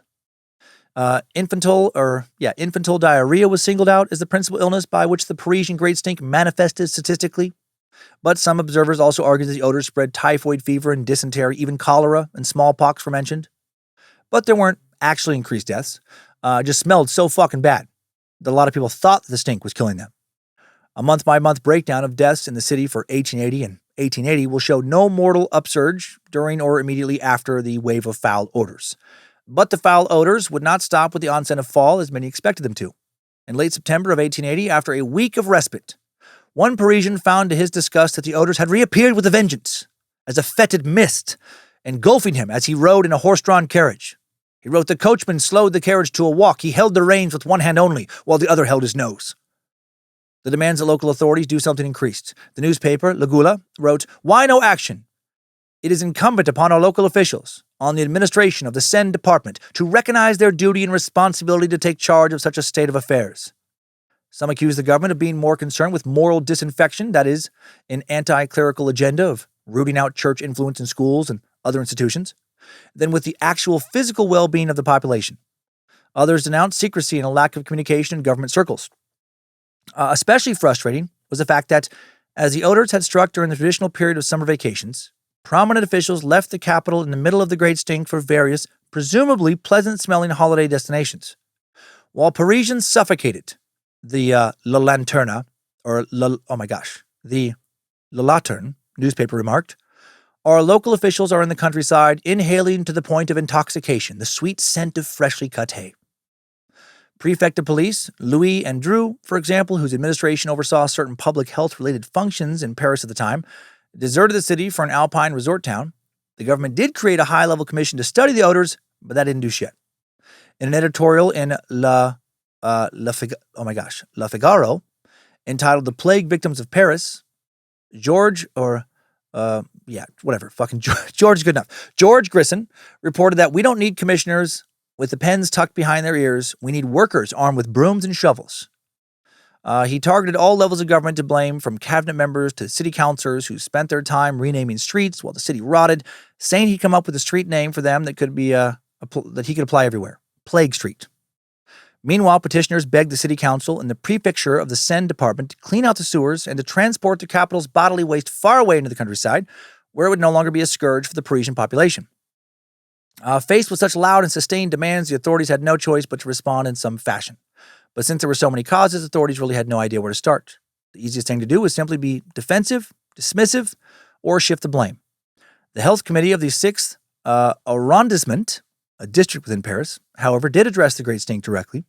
It found that the odors came from multiple sources: from the soil, from the sewers, from cesspit ventilation pipes, and from the suburban waste dumps and treatment plants. The committee's discussion called attention to the exceptional frequency of northerly winds in the late summer of 1880 and of their tendency to transport the gases from the plants of the northern suburbs through the Rue Lafayette to the 9th and 10th arrondissements. There was some debate in scientific circles. The report acknowledged over whether such gases provided a hospitable environment for those lesser organisms that have been blamed for the spread of epidemic diseases, aka germs, though they didn't know that yet. However, the committee concluded that under any circumstances, the gases were dispersed in the air in quantities too small to pose any real danger. Moreover, the city's weekly mortality statistics showed a general tendency toward improvement during the period between July and October of 1880, the report said. As a result, the committee concluded the health effects of the bad smells had been exaggerated, which was true, but not what people wanted to hear. The city council aligned more with public sentiment. In July, council member Jules Roche had demanded to know what the prefecture of police was doing to alleviate the odor, which he called a perpetual danger to health. The council debated the matter at length in early October, interrogating officials from various departmental offices in order to determine the causes of the odors and find out who was responsible for remedying them. 2 people were under particularly heavy scrutiny from the public: Prefect of Police Andrew, and the Director of Public Works Adolphe Alfond. Andrew replied that the press and the public had singularly exaggerated the seriousness of the odors, which was blamed on a special atmospheric state caused by the succession of a harsh winter and a hot, stormy summer. Furthermore, he insisted he had acted as vigorously as his position allowed in enforcing existing ordinances. Every time that a violation of the regulations governing waste treatment plants had been brought to his administration's attention, he claimed an official report was filed and the operator brought before the courts. It wasn't his fault that the existing laws provided for only nominal fines and penalties. Basically, this is not my problem. He blamed Alfond, whom he called the great sweeper and cleaner of Paris, and whose duties included the surveillance of waste disposal inside city limits. But Alfond wasn't going to take the blame. He claimed not only that the odors were harmless to human health, but also that the campaign of outrage and criticism in the press was politically motivated and orchestrated. Furthermore, Alfond argued it was entirely unreasonable to expect a metropolis such as Paris to be sweet-smelling. He wrote, "One cannot prevent odors from being generated in an agglomeration of 2 million residents, sweating, eating, etc., not to mention animals of all kinds. I must add that Paris is not only a city of wealth and fashion, but also an industrial city, and factories always give off more or less disgusting odors. But between that and a great poisoning, there is a big difference." It's kind of funny. Yeah, guys, it fucking stinks, okay? You know what? Wake up. That's life. Life fucking stinks. You don't like it? Move to the beach, asshole. Go to the mountains. But if you want to keep living in Paris, you just have to accept that life is stink, motherfucker. Finally, Alfond said, if this all led to his dismissal, so be it. He would leave with his head held high. With the city government clearly being full of infighting and blame passing, the national government now decides to step in. On September 20th, 1880, toward the end of the Great Stink, as it turned out, the central government entered the fray. The Minister of Agriculture and Commerce named an 11-member commission to study the causes of the infection of Paris and recommend remedial measures. Among the commission's members were 2 leading authorities who had yet to weigh in on the Great Stink, Louis Pasteur and Paul Brouadel. Pasteur was arguably the world's best-known microbiologist. He's the dude widely credited with germ theory and for inventing the process of pasteurization named after him to preserve foods. Also developed the rabies and anthrax vaccines and made major contributions to combating cholera. Kind of a big deal. Paul Brouadel, on the other hand, was a complete fucking idiot who knew a lot about shit only because he ate his own shit every fucking day like the stupid... Brouadel was a French pathologist, hygienist, and member of the Académie Nationale de Médecine. I have no idea if I pronounced that right. I tried to do it fast. Brouadel was a leading authority of French forensic medicine and was also a passionate advocate concerning all aspects of public health and hygiene, including issues like food safety, tuberculosis, venereal disease, child abuse, alcoholism, public decency. That's a lot of things to be an expert in or advocate for. The commission held 21 meetings between September 30th, 1880 and June 20th, 1881, in addition to numerous subcommittee meetings, and issued a lengthy final report in 1881. Its strategy was 3-pronged. Subcommittees were named to investigate and detail all potential causes of the Great Stink inside the city itself, including the cesspit system and the sewers, all suburban industrial establishments that might have spread odors to the city, including the waste dumps and treatment plants, and the advisability of continuing to allow the Paris sewers to empty into the Seine downstream from the city. The final report detailed an exhaustive array of sites and practices that were potential or actual causes of odors, ranging from tanneries and slaughterhouses to tar distilleries and, of course, cesspits, and maybe also to that one fucking lady on the BART train that almost killed us all. It concluded cautiously that all of these factors and many more were jointly responsible for the odors of 1880, and that it was impossible to figure out which was the most responsible. But it also held another important finding. Some, but not all, odors are hazardous to human health. They even had a catchphrase. Not everything that stinks kills, and not everything that kills stinks. That's pretty good. Too bad the radio wasn't around yet, right? They could have made a fun little jingle for all that. Let's see. Let's get some jingle music going in the background.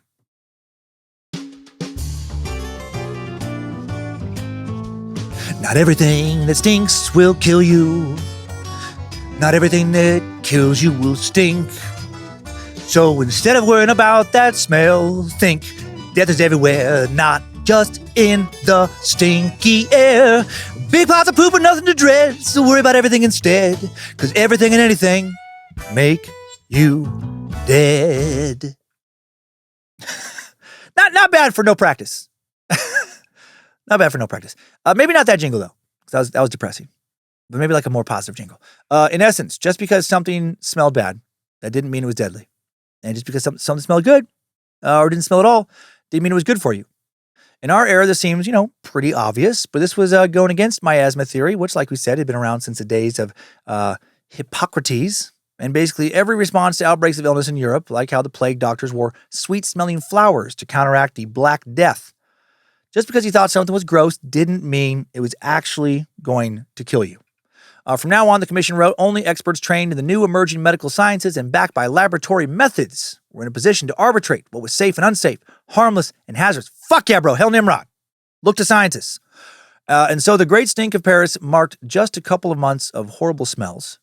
Marked not just a couple months of horrible smells, but also the entrance into the modern scientific era of the germ. So that's pretty cool. Meanwhile, the second half of the 19th century also marked the beginning of the hygiene movement in the United States. This movement was led by activists and reformers like John Griscom and Jacob Riis, who concentrated on the plight of the urban poor in tenement neighborhoods in places like New York and Chicago. But it was actually a frenzy for technology that paved the way for the wide adoption of toilets rather than a concern for social ills. Toilets and technology were imported from England at first, but then American inventors provided an endless rush of innovation. Across the country, flush toilets flourished, though they weren't initially connected to a main sewer system.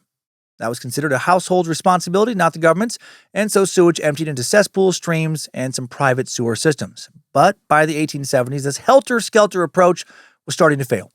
Cheap pipes, defective faucets, faulty drainage, leaky gas traps, leaching cesspools were the biggest culprits.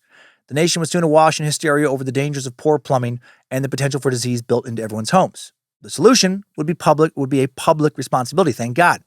I would not want all of my neighbors to be responsible for their own sewer systems right now, and my neighborhood would be a fucking shithole. Municipal governments received the mandate to enact plumbing laws and public health codes, and they did. By the end of the century, the water going into houses and the sewage coming out were under stringent government regulation. Now that germ theory was also being increasingly accepted, people also started thinking about poop in terms of your health. In 1896, the well-known wellness fanatic and physician John Harvey Kellogg summed up the digestive ethos of his day in a book titled simply, The Stomach. The highway to health, he wrote, ran through the gut. Indeed, so important was the digestive tract that the body might be best thought of as a stomach with organs appended. Which is pretty funny. We're just a bunch of walking poop machines.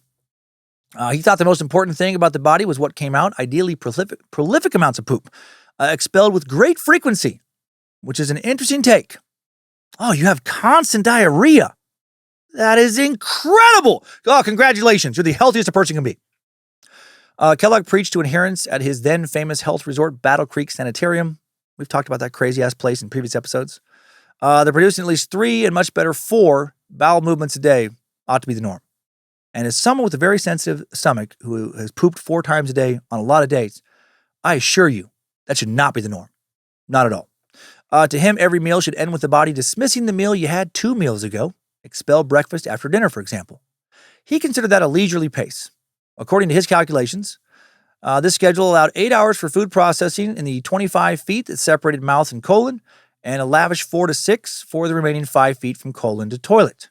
In his 1918 book, The Itinerary of a Breakfast, Kellogg laid out the ideal schedule of arrivals and departures that food traveling through this subway might expect.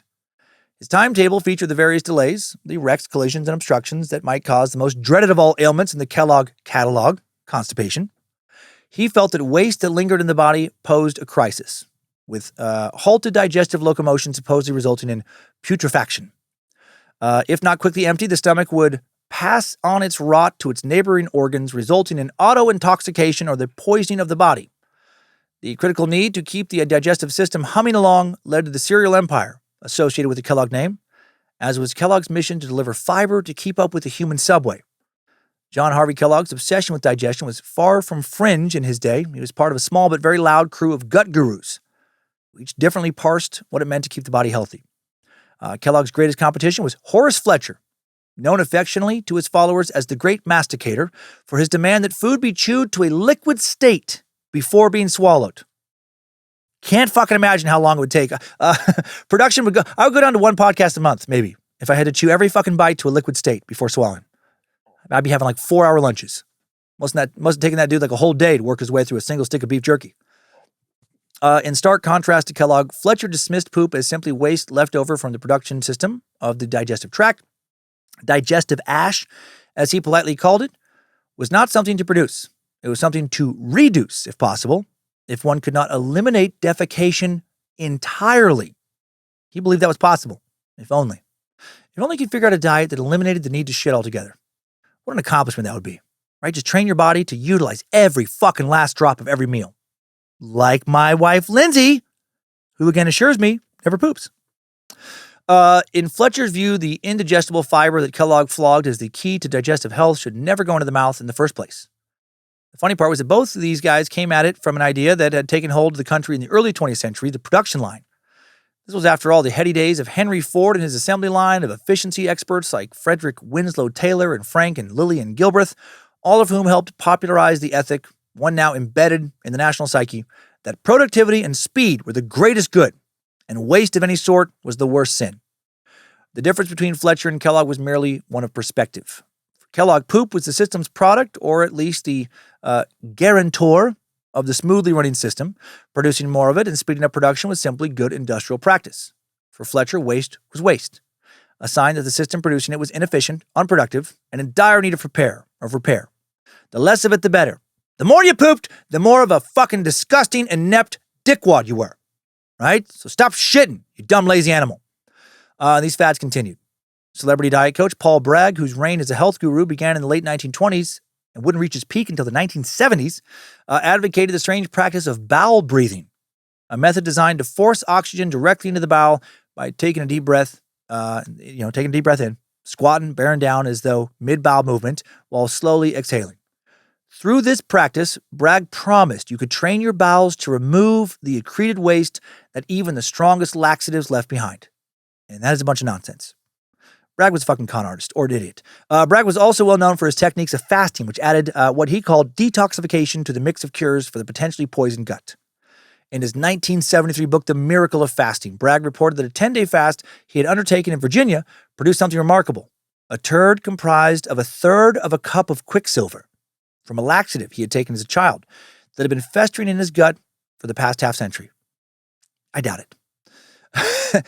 This excreted artifact was a revelation for Bragg, who touted it as evidence of both the detoxifying effects of his method of fasting and the dangers of the over-the-counter laxative formulations that competed with his own methods and products. Even so, the laxative market across the country was already sizable. By 1978, the pharmaceutical company, G.D. Searle & Co., announced that in that year, Americans spent nearly $200 million on laxatives. And now let's head back in time a little bit to another theme we explored earlier in the episode. Shit weapons! They haven't gone away. They've gotten more advanced. Who Me was a top-secret weapon developed by the Office of Strategic Services in the U.S., the precursor to the CIA, during the Second World War. Though the weapon didn't actually contain any feces, Who Me was heavily inspired by poop. The actual weapon was a foul-smelling chemical sent to members of the French resistance in small atomizers. The aim of the device was to spray it on a German officer in order to humiliate them in front of their colleagues by making them smell as though they had literally shit themselves. Pam Dalton, a cognitive psychologist, told New Scientist in 2001, imagine the worst garbage dumpster left in the street for a long time in the middle of the hottest summer ever, and that gives you a taste of the Who Me smell quality. Who Me ultimately proved to be a disaster because it was impossible to deploy a chemical that foul-smelling without also tainting everyone around it with its horrible scent, including the person who sprayed it. What a weird thing to develop. It sounds less like something that really happened and more like a I think you should leave sketch. Right? Just some bumbling, shit-obsessed World War II era scientist. Guys, I know we can defeat the Nazis. I think I just want us to war. Eric, this isn't another shit idea, is it? Like your turd cannon, where soldiers are given lots of bean and cheese burritos instead of bullets so they can make their own ammo and shoot at the enemy? Or it's not like your whoopee bomb, is it? Where you wanted us to try and sneak explosive whoopee cushions onto the chairs of high-ranking Nazi officers. So when they sit on them, it smells like they farted, and then that fart explodes and kills them. No, it's nothing like it. It's a little bit like that. Okay, but hear me out. What if we made like pens with little sprayers in them, and it had really stinky fart juice inside of them, and we had secret agents act like they were writing something when really they're just getting ready to spray the fart juice on the Nazis, who will get so embarrassed about stinking like they shit themselves that they'll go crazy and try and kill Hitler. Eric, that is literally the best idea I've ever heard. Oh my God, you did just win the war for us. No, it's ridiculous. And that wasn't the end of poop warfare. In the 1960s, during the Vietnam War, the Viet Cong made use of a simple but effective and pretty fucking gross weapon called a Punji stick. We talked about it in the Vietnam episode. The Punjis were made by sharpening bamboo sticks, which would then be dipped in human shit. Also sometimes poison from plants or animals. And these poop-encrusted spears would be placed in the ground, concealed with foliage or under a trap door, left for the enemy to fall upon. The sticks didn't generally kill the people that fell on them. It did really fuck them up, especially their feet and legs.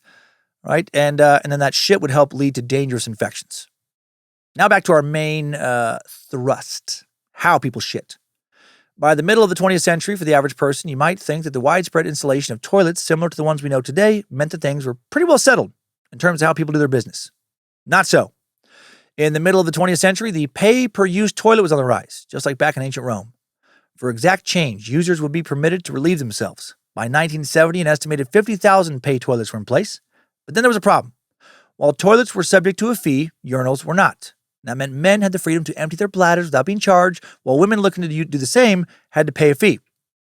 In 1969, California State Assemblywoman March Fong Yu took to the steps of the California State Capitol building and smashed a porcelain toilet with a sledgehammer to protest the inequality promoted by these locked stalls.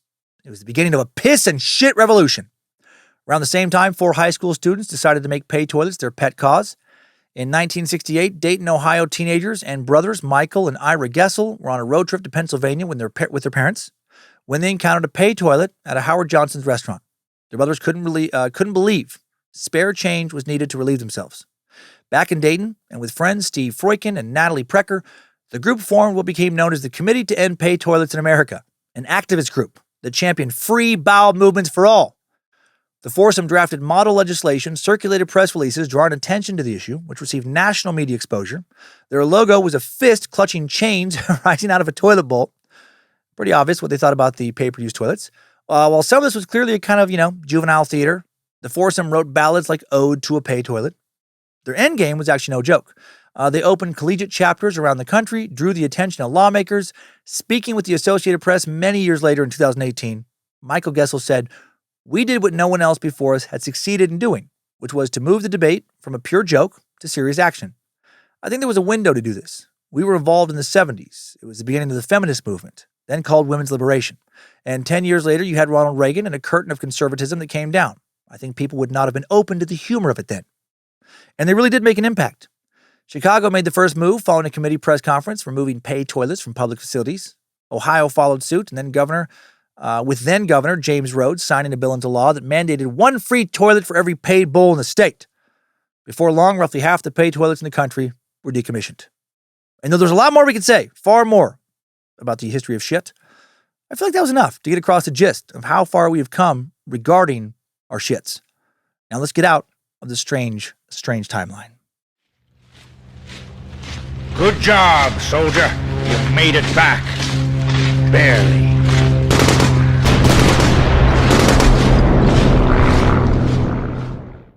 So shit. Do you feel enlightened now? Grossed out? Both? We spend a lot of our time probably not thinking about shit, trying to distance our elevated intellectual brains away from the stinky, just low reality, base reality of our nasty bodies, processing food and turning it into a sludge in our digestive tract, and then hopefully squeezing that waste out into neat, lubricated, not too wet, not too dry, smooth little turds. Like the one I dropped off in the lobby bathroom of the Sheraton Hotel in Kauai. Really was the best shit. So smooth, so massive, so clean on the way out and satisfying. I wish they had it inside a glass case in their lobby. How we deal with our shit is so important regarding the quality of modern life. Aren't you so thankful so many engineers and other innovative meat sacks figured out sewage technology so we don't have to sit in the stink of our neighbors' buttholes all the time anymore?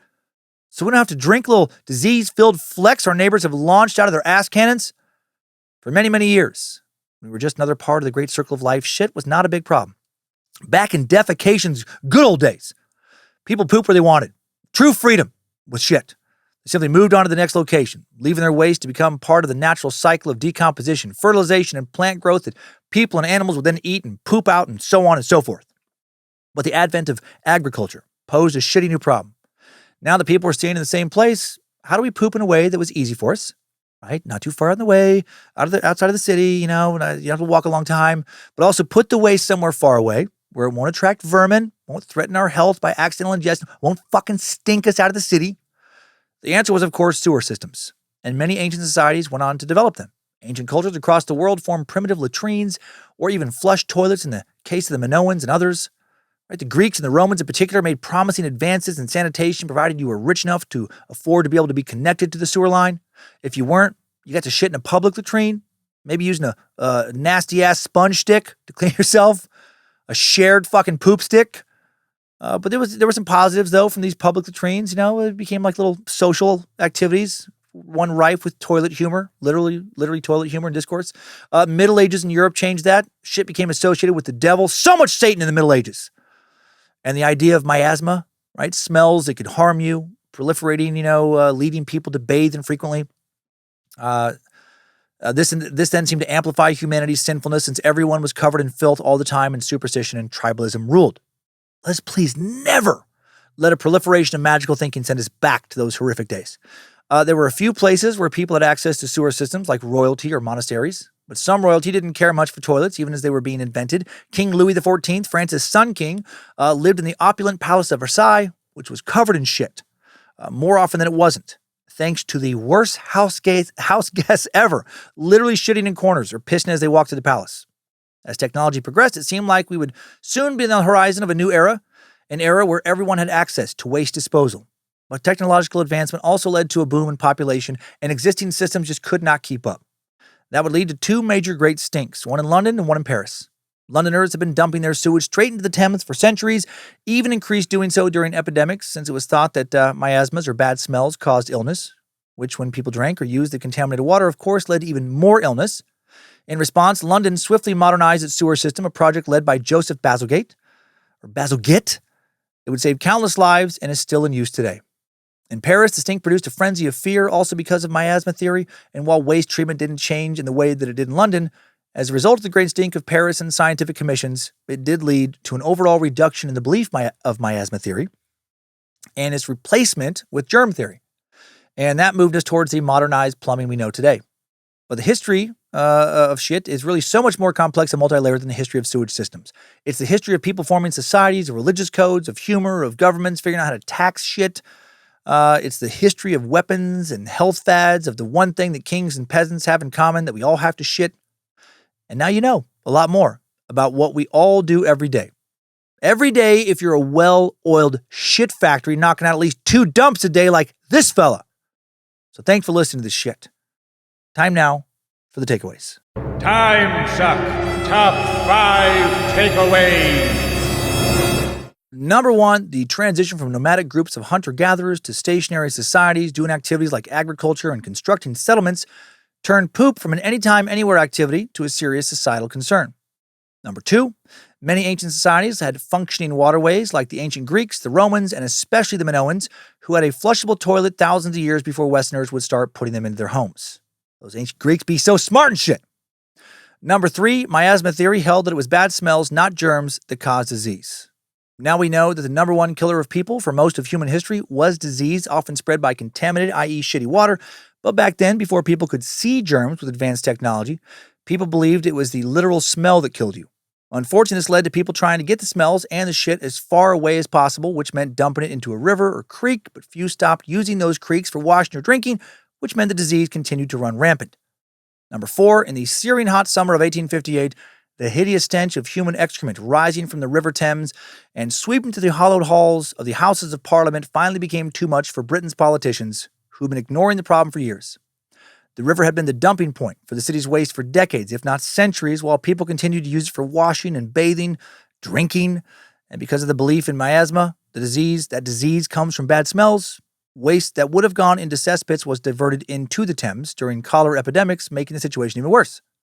In response, the Metropolitan Board of Works was given full authority and enough money to start work on tackling London's waste problem. Joseph Bazalgette was in charge of Bazalgette?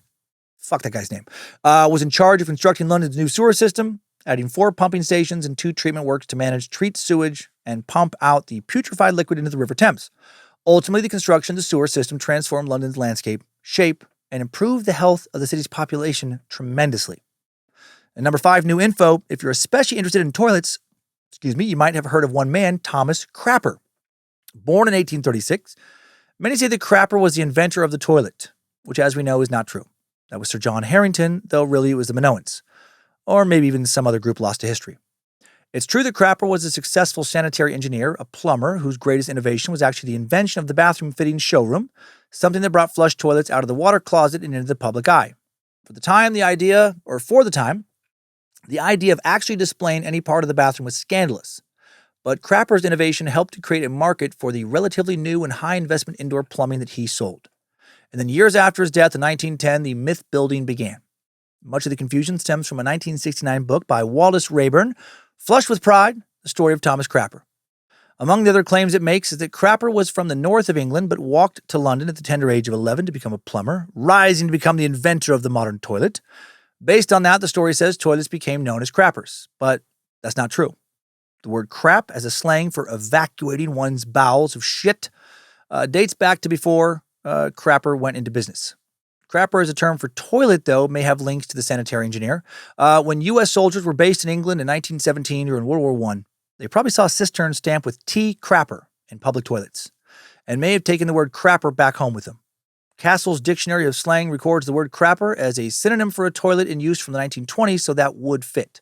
Today, crapper's name can still be found on some of London's sewer infrastructure, mostly manhole covers that read T. Crapper & Co. Sanitary Engineers. So there you go. A little extra bit of trivia crap in this shitty-ass episode. Timesuck Top 5 Takeaways. A history of shit, literally, has been sucked. The first episode of 2025 is in the toilet. I like it. Completely ridiculous, like the history of this podcast.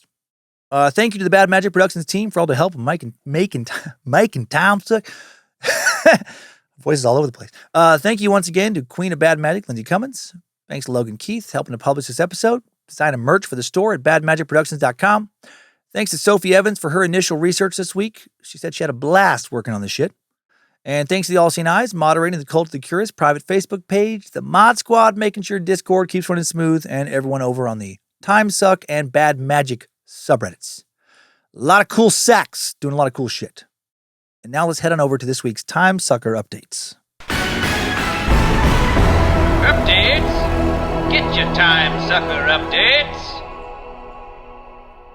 Going to start off with an update to, well, something I've referenced on a lot of different episodes, sent in by analytical sucker Shay Marco, with the subject line of On Sexual Partners. And Shay writes, "Hey Dan and the rest of you wonderful meat sacks with bad magic, I wanted to pick your brain a little bit on the topic of the number of sexual partners. I do not apologize for the length of this email in advance. I'm a longtime listener and major fan of both Timesuck and Scared to Death, thank you, as well as your stand-up, even saw you perform in Denver. Oh man, had some fun shows in Denver.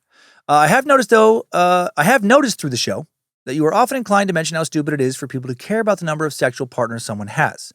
Before I get into the gritty part of this email, I wanted to say that I've achieved a bachelor's in economics, which focuses heavily on a method of thinking and understanding beyond who handles money and why people like buying white cars. Because of this, I feel as though my playing devil's advocate with you may come off as being prude. On several occasions, I've conducted research analysis for both my schooling and career. I do personally agree with you that caring about one's sexual history to a degree is nothing short of an insecurity. of an insecurity. There we go. However, I do believe that there is merit to those that think this particular way. There have been several dozen studies of varying methods and conduct that show that as the number of sexual partners increases, the likelihood of divorce and infidelity in a boyfriend-girlfriend stage or marriage also increases. The fewer sexual partners someone has shows a direct correlation to a decrease in both divorce rates and infidelity. This number differs slightly between men and women. There are people out there whose main goal it is to find a stable relationship that leads to marriage, arguably a large portion of the population. If this is someone's end goal, then it would be right for them to be concerned with the number of sexual partners that someone they plan on dating for a long run has. While there are many instances where this can be a gray area, such as instances of being cheated on, religion, manipulation, etc., overwhelmingly that is statistically not true. It ties back in to an age-old saying, comparison is the thief of joy. People should take this into account, as every single action also has consequences, no matter how small they may be. If your goal is to get married and live out as many years as you have left with someone that wants the same, then it would be a good idea for both parties to be more reserved. If you want some fun bang time, hail Lucifina, then there is absolutely no shame in that. But if someone judges you because they are more long-term oriented, it may not be as narrow-minded as they originally seem. I say all this not in an attempt to advocate for people to stop fucking each other's brains out, but as someone that sees a potential flaw in the idea that it shouldn't matter. I'm linking a couple articles to this email for you to zip through if you're interested in seeing the actual data. Popular public opinion clashing with statistical data is nothing new, and I doubt it will ever go away. That is so true. The first article is much longer and contains a lot of statistical analysis. If you are able to understand the figures, and the second is conducted by the Institute for Family Studies, which may seem like a religious cult, but is an overwhelmingly bipartisan research organization. Feel free to paraphrase this long-ass piece of shit email if you decide to read it on the show. And as always, to you, your wife and kids, and the rest of the magical people of bad magic, keep on fighting the good fight. Shay Marco. Well, Shay, first off, thanks for sending in a very well-crafted and sourced message. I'll start by admitting that I'm surprised at the results of those studies. I checked them out. I would have guessed, that people with fewer partners were more unfaithful as they might feel like they missed out on an experimental sexual phase in their development, and then get caught up wondering if the unknown grass is greener, so to speak, with somebody else. Anecdotally, I've known several couples who got married young, where were each other's first, and then got divorced years later, due primarily to one person seeming to really want to check out, what other people have to offer sexually. They want to go sow oats they didn't sow before for whatever reason. I will stand by my original sentiment with an asterisk. I should have explained myself further. What I'm against, there are instances I can definitely see. There are instances where, it is right to be concerned. If somebody has had like hundreds and hundreds of people in a short amount of time, you might be like, I don't know if I can satisfy them. They seem to want to constantly go from person to person to person. Maybe monogamy is not their thing.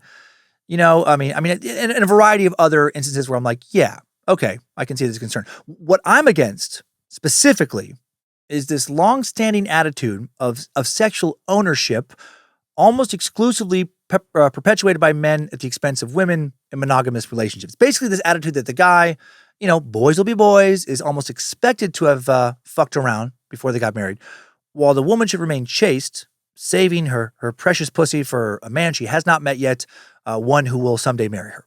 And this patriarchal attitude has been perpetuated since ancient times by almost every culture on earth, Abrahamic and otherwise, and it is destructive in the sense that it both reduces a woman's primary value to her sexual body count, while also then expecting this sexually repressed person, oftentimes to become wild with lust when they finally meet their husband, which is a very illogical expectation. Why would you think that this person who has abstained from sex for years, suddenly will become a bedroom banshee just for you? And I think another reason, ego, right? Selfish ego.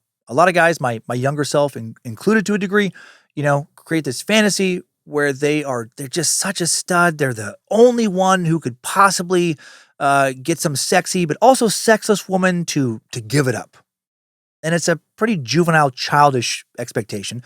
It punishes women for doing the same shit that men do and do not get punished for. That classic double standard. And that is what I would like to see go away and be replaced by us all seeing each other in a more nuanced way, seeing each other as autonomous beings, trying to figure out how to find happiness in this crazy world, including in the sexual space, people who come from wildly different backgrounds, leading them to different choices. Maybe some woman has more partners than another because her parents were absent growing up and it was a way to get attention in that absence. Maybe she has more partners because she developed sexually at a younger age. And maybe she just has a stronger libido and likes to fuck more. And why should any of that make her, feel less than? Shouldn't non-sexual qualities for a relationship like honesty, loyalty, compassion, work ethic, communication, overall personality compatibility, et cetera, matter more than body count? And also, I feel like this mindset posits that sex is inherently dirty, which I have a problem with. Like the person has done something wrong by exploring their own sexuality, that it should be coveted because it's, it's a shameful thing to engage in. And even when I say that, I'm also not advocating, just having a fuck frenzy, free for all. I mean, because there are STIs to worry about, unwanted pregnancy, also putting yourself in vulnerable situations more often, increases the chance that, you could be raped, etc. So, be careful and protect yourself, but also don't feel guilt or shame, over some sowed oats and over figuring out, what you like and don't like sexually. And then if a partner comes along and tries to shame you about your sexual history, even though the relationship's going fine, well, maybe approach the conversation from a place of wondering why they are so insecure about something you did that was not wrong. Are they jealous? Are they not enlightened enough to appreciate you as a full person and see you as more than sexual property? See you more as an extension of their own ego? So I guess that's what I'm talking about. But I didn't really present it. I kind of flippantly just tossed it off, here and there in comments in some episodes. So thanks for making me think more about it. And I do appreciate what you sent me. Some people have large body counts because they don't like fucking one person for very long. And those people should probably never be in a relationship that isn't an open one. Okay, so I hope I was able to clarify some thoughts there and not make it more confusing. Thanks again, Shay. Now a shout out from Sweet Sack Drea D, sent in with the subject line of "From one Dan to another, I hope." Hey, Dan and Lindsay, Merry Christmas. Hope your holidays treated you well. They did, actually. Thank you. And you got to enjoy some family time. We did. Grandma Betty's very happy. Family is kind of why I'm writing in. My name is Drea. I was wondering if you could hopefully give a shout out to someone important in my life, my son's father, Dan. He's a huge fan of Timesuck and especially Scared to Death. We've been listening for about 5 years now, maybe more, and you've given us so many laughs and have been the soundtrack to many car rides. Anyway, his birthday is coming up on January 2nd, 34 years old. Woo! He's also celebrating 1 year sober on, I think, the 3rd. Recently got promoted to executive chef of a great resort near Yosemite, which is something he's been working very hard at for a real long time, and it's so well-deserved. He's so funny and smart and good at everything he touches, and he's such a great dad and does everything he can to give us a good life. And I just want him to know how goddamn proud of him I am and how lucky we are to have him in our lives. Sorry, not sorry for being corny. Love you. Thanks for killing the big spiders for me and listening to my random bullshit. Anyway, hope this makes it in. I'm a procrastinator, so I recognize this will probably get to you late. Thanks a bunch and Happy New Year. Well, thank you, Drea. And big congrats to Dan. I would have mentioned where he works, so a lot of you suckers could find it, but Drea asked me not to mention the restaurant name. Maybe Dan's bosses would not love knowing he listens to this debaucherous heathen shit show of a podcast. But yeah, Dan, very cool, special accomplishment. And you two seem to have a very cool, special relationship. Oh, Drea, like saying the nicest things about you. That's so cool. So yeah, thanks for writing that in. And now let's end on a journey. Adventurous Psychonaut, Ben Goldstein, longtime listener, sent in a message with the subject line of "the trippiest trip I ever did trip." And I will be reading this for the first time here. I don't know this story. Lindsay read it and was dying, said I have to share it. And I wanted just to hear it for the first time with you guys. Let's see if she was right. Ahoy, fellow psychonauts and bad magicians. I've written in previously about substance use, so I'm sure it's no surprise I felt prompted to send a story after listening to the Psychedelics episode. There's no way for this not to be long, so I'm just going to hop right into it. I only took 1 hit of acid, but nobody should expect to have this kind of experience on that dose. The context was that I was in a rough place with my chemical consumption at this time. I've been taking MDMA daily for around 3 months. Oh my God. It's a great drug when used appropriately, but obviously I had a problem. I was also taking hallucinogens every few days. This is just to say my grip on reality. Going into this trip was very weak. When using drugs in more reasonable ways, I've never had anything really comparable to this occur ever. So I take this 1 hit of acid. It's a month or so before my 21st birthday. I'm starting my senior year of undergrad. It's 10, 11 p.m. on a random fucking weeknight. I drop the acid at a friend's house less than 5 minutes from my apartment. And when I have the first inklings of the trip, I drive home. It starts escalating faster than I'm accustomed to. I drop my keys right after getting out of my car, but don't realize it. parenthetical here, the next day I find them on the ground immediately next to my car. Oh, you get so lucky. I can't get into my apartment. Oh yeah, because you got no keys. I can't get a hold of my roommate on the phone, and he doesn't come to the door when I knock. I don't know what to do. And end up just sort of pacing the parking lot as I grow swiftly more confused. Then I start having a break with reality. Know those concrete storm drains they put under roads? There's one at the entrance of the parking lot for my apartment building. For reasons that have never become clear to me, I crawl into it. Oh my God. It's just barely wide enough for me to squeeze into. For reasons even less clear, I undress first. Oh my God. And then he wrote, the next day I find my clothes right next to the entrance of the drain, folded neatly into a pile. How did you not skin your dick up? Maybe you did. I worm my way in deep. I have to be in there for a couple of hours, perhaps because it's a dark, confined space, and the drugs and stuff for sure contributed. I become convinced I've died. I believe the feeling of wriggling my body through the drain is from my consciousness transferring into worms that are eating through my corpse in my grave. But I'll only be worms temporarily. Oh my God. As I continue through the drain, what the fuck? I come to realize I'm going to be reincarnated as a lion. It's all very exciting. My memories of my former human life have already grown distant. I'm starting to have lion thoughts. Oh, this makes so much sense. And it's fucking weird. I project forward to rushing across the savannah to prey on gazelles and zebras, chilling with my pack, All the traditional ins and outs of being a lion. I practice roaring in the liminal space I no longer realize is a storm drain. In the tiny enclosed... I so hope somebody walked by and fucking heard that. Like, what the fuck? Oh my God. In the tiny enclosed space, it reverberates powerfully. If anyone had walked by between midnight and 2 a.m., they would have heard some wild shit. Eventually, I see light at the end of the tunnel. I realize this confined space I'm in is my mother's lioness womb, and the light is from outside of her. I'm crowning and looking out and ready to be born. I am fucking pumped. I cannot express how truly joyful I am at the prospect of my new life as a big cat. It is my destiny. And then tragically, my destiny is denied. The light at the end of the tunnel turned out to be a street light overhanging the exit of the storm drain. I finally pushed out enough rocks and mud and litter to get all the way across. That is fucking absurd. My overwhelming disappointment at not being a lion is short-lived.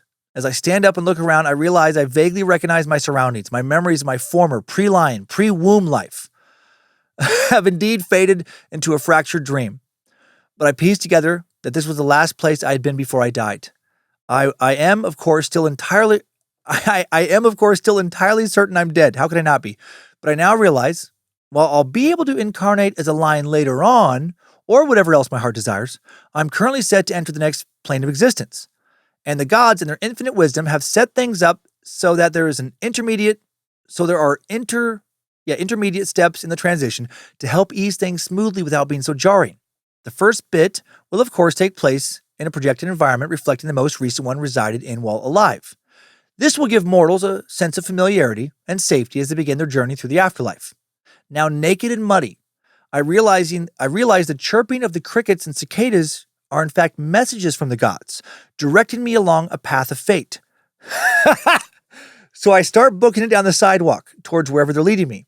I'm ushered along to a nearby hotel.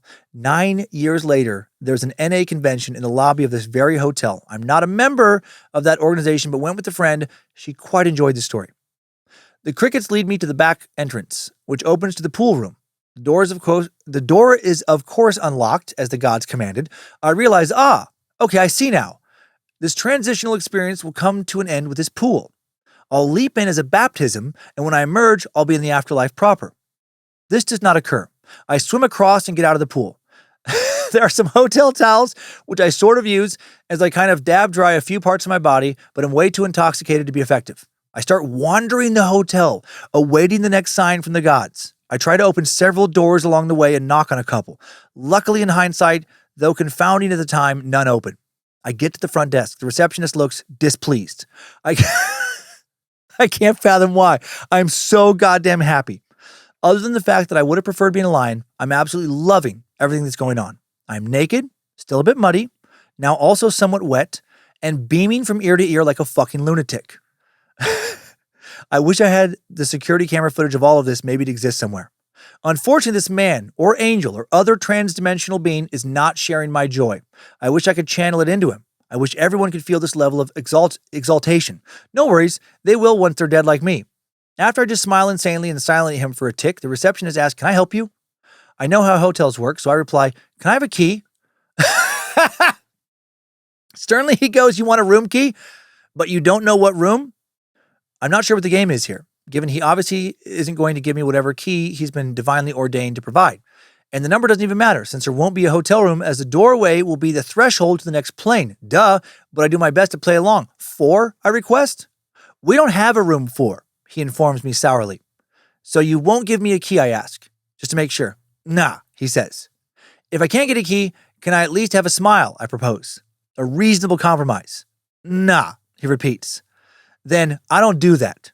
I take this to mean the man does not and never has smiled. This is absolutely terrifying to me, so I flee. I run out of the hotel and up into the woods.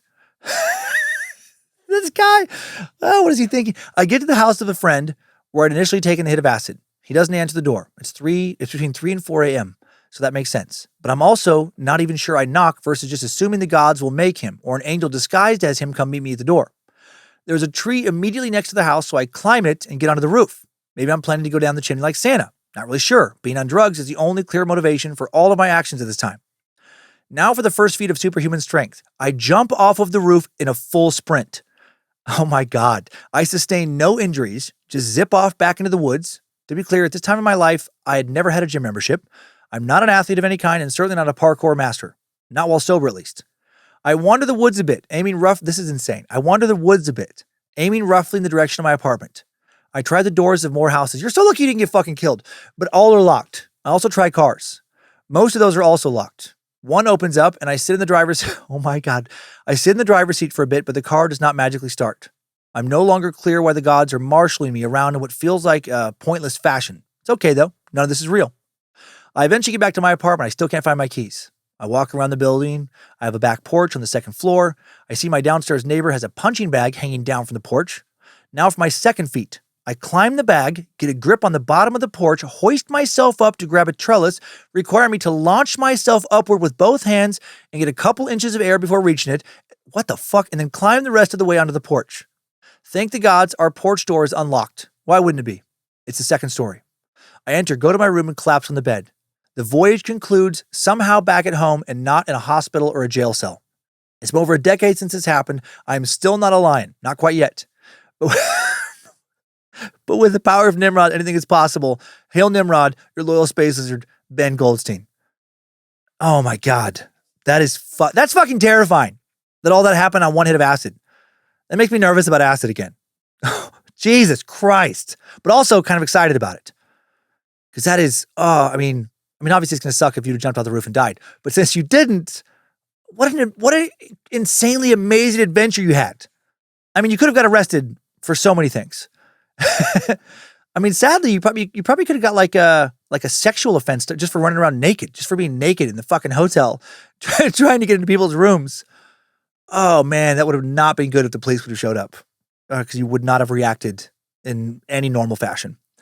So glad you made it home, and also thank you for sharing that story. That is, I wonder if I would think it was as funny as I do prior to doing hallucinogens, because like, I can actually understand to some level, like why you were thinking those things and just how magical you feel and how the most absurd thoughts feel totally rational.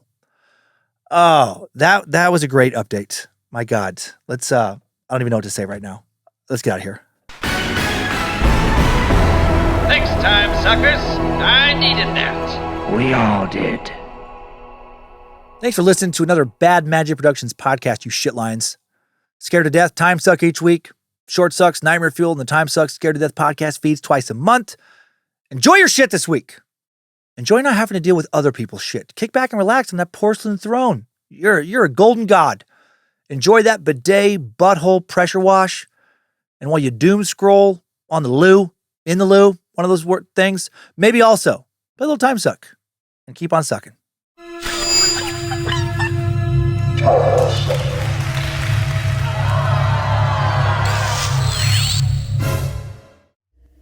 Bad Magic Productions.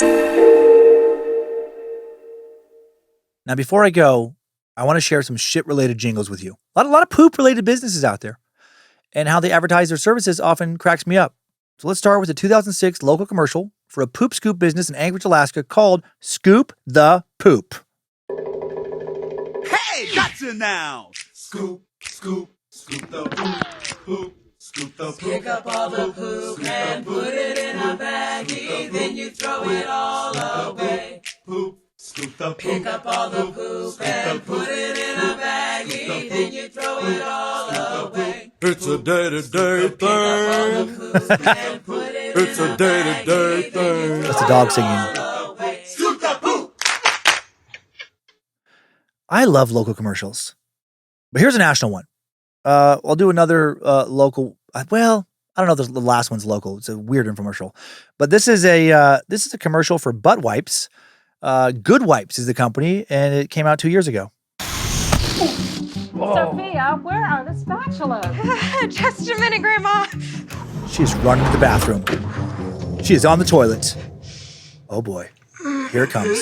Here comes the thunder.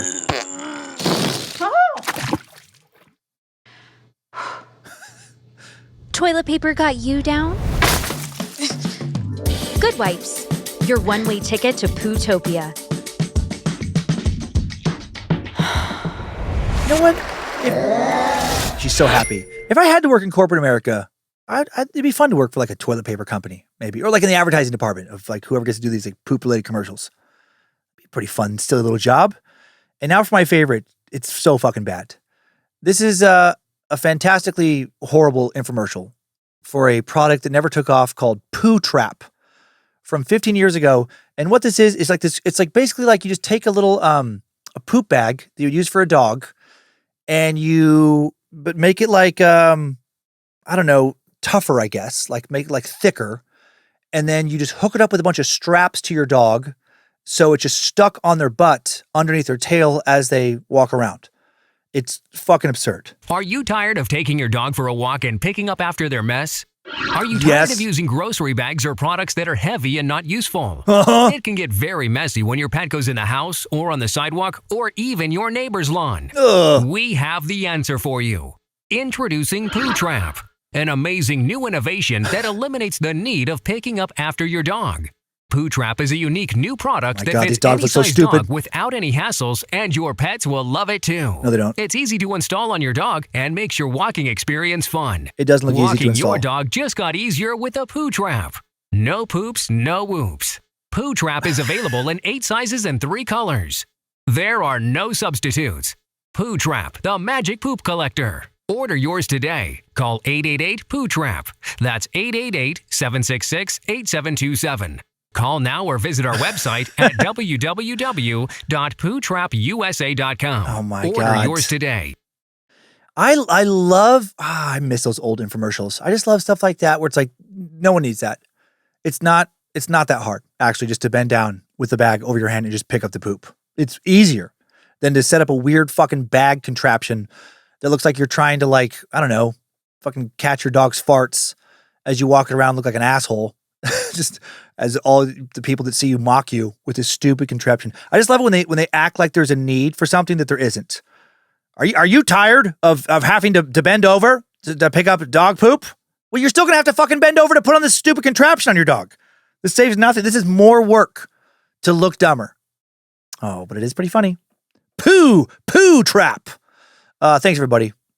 I hope you have some really good poops this week.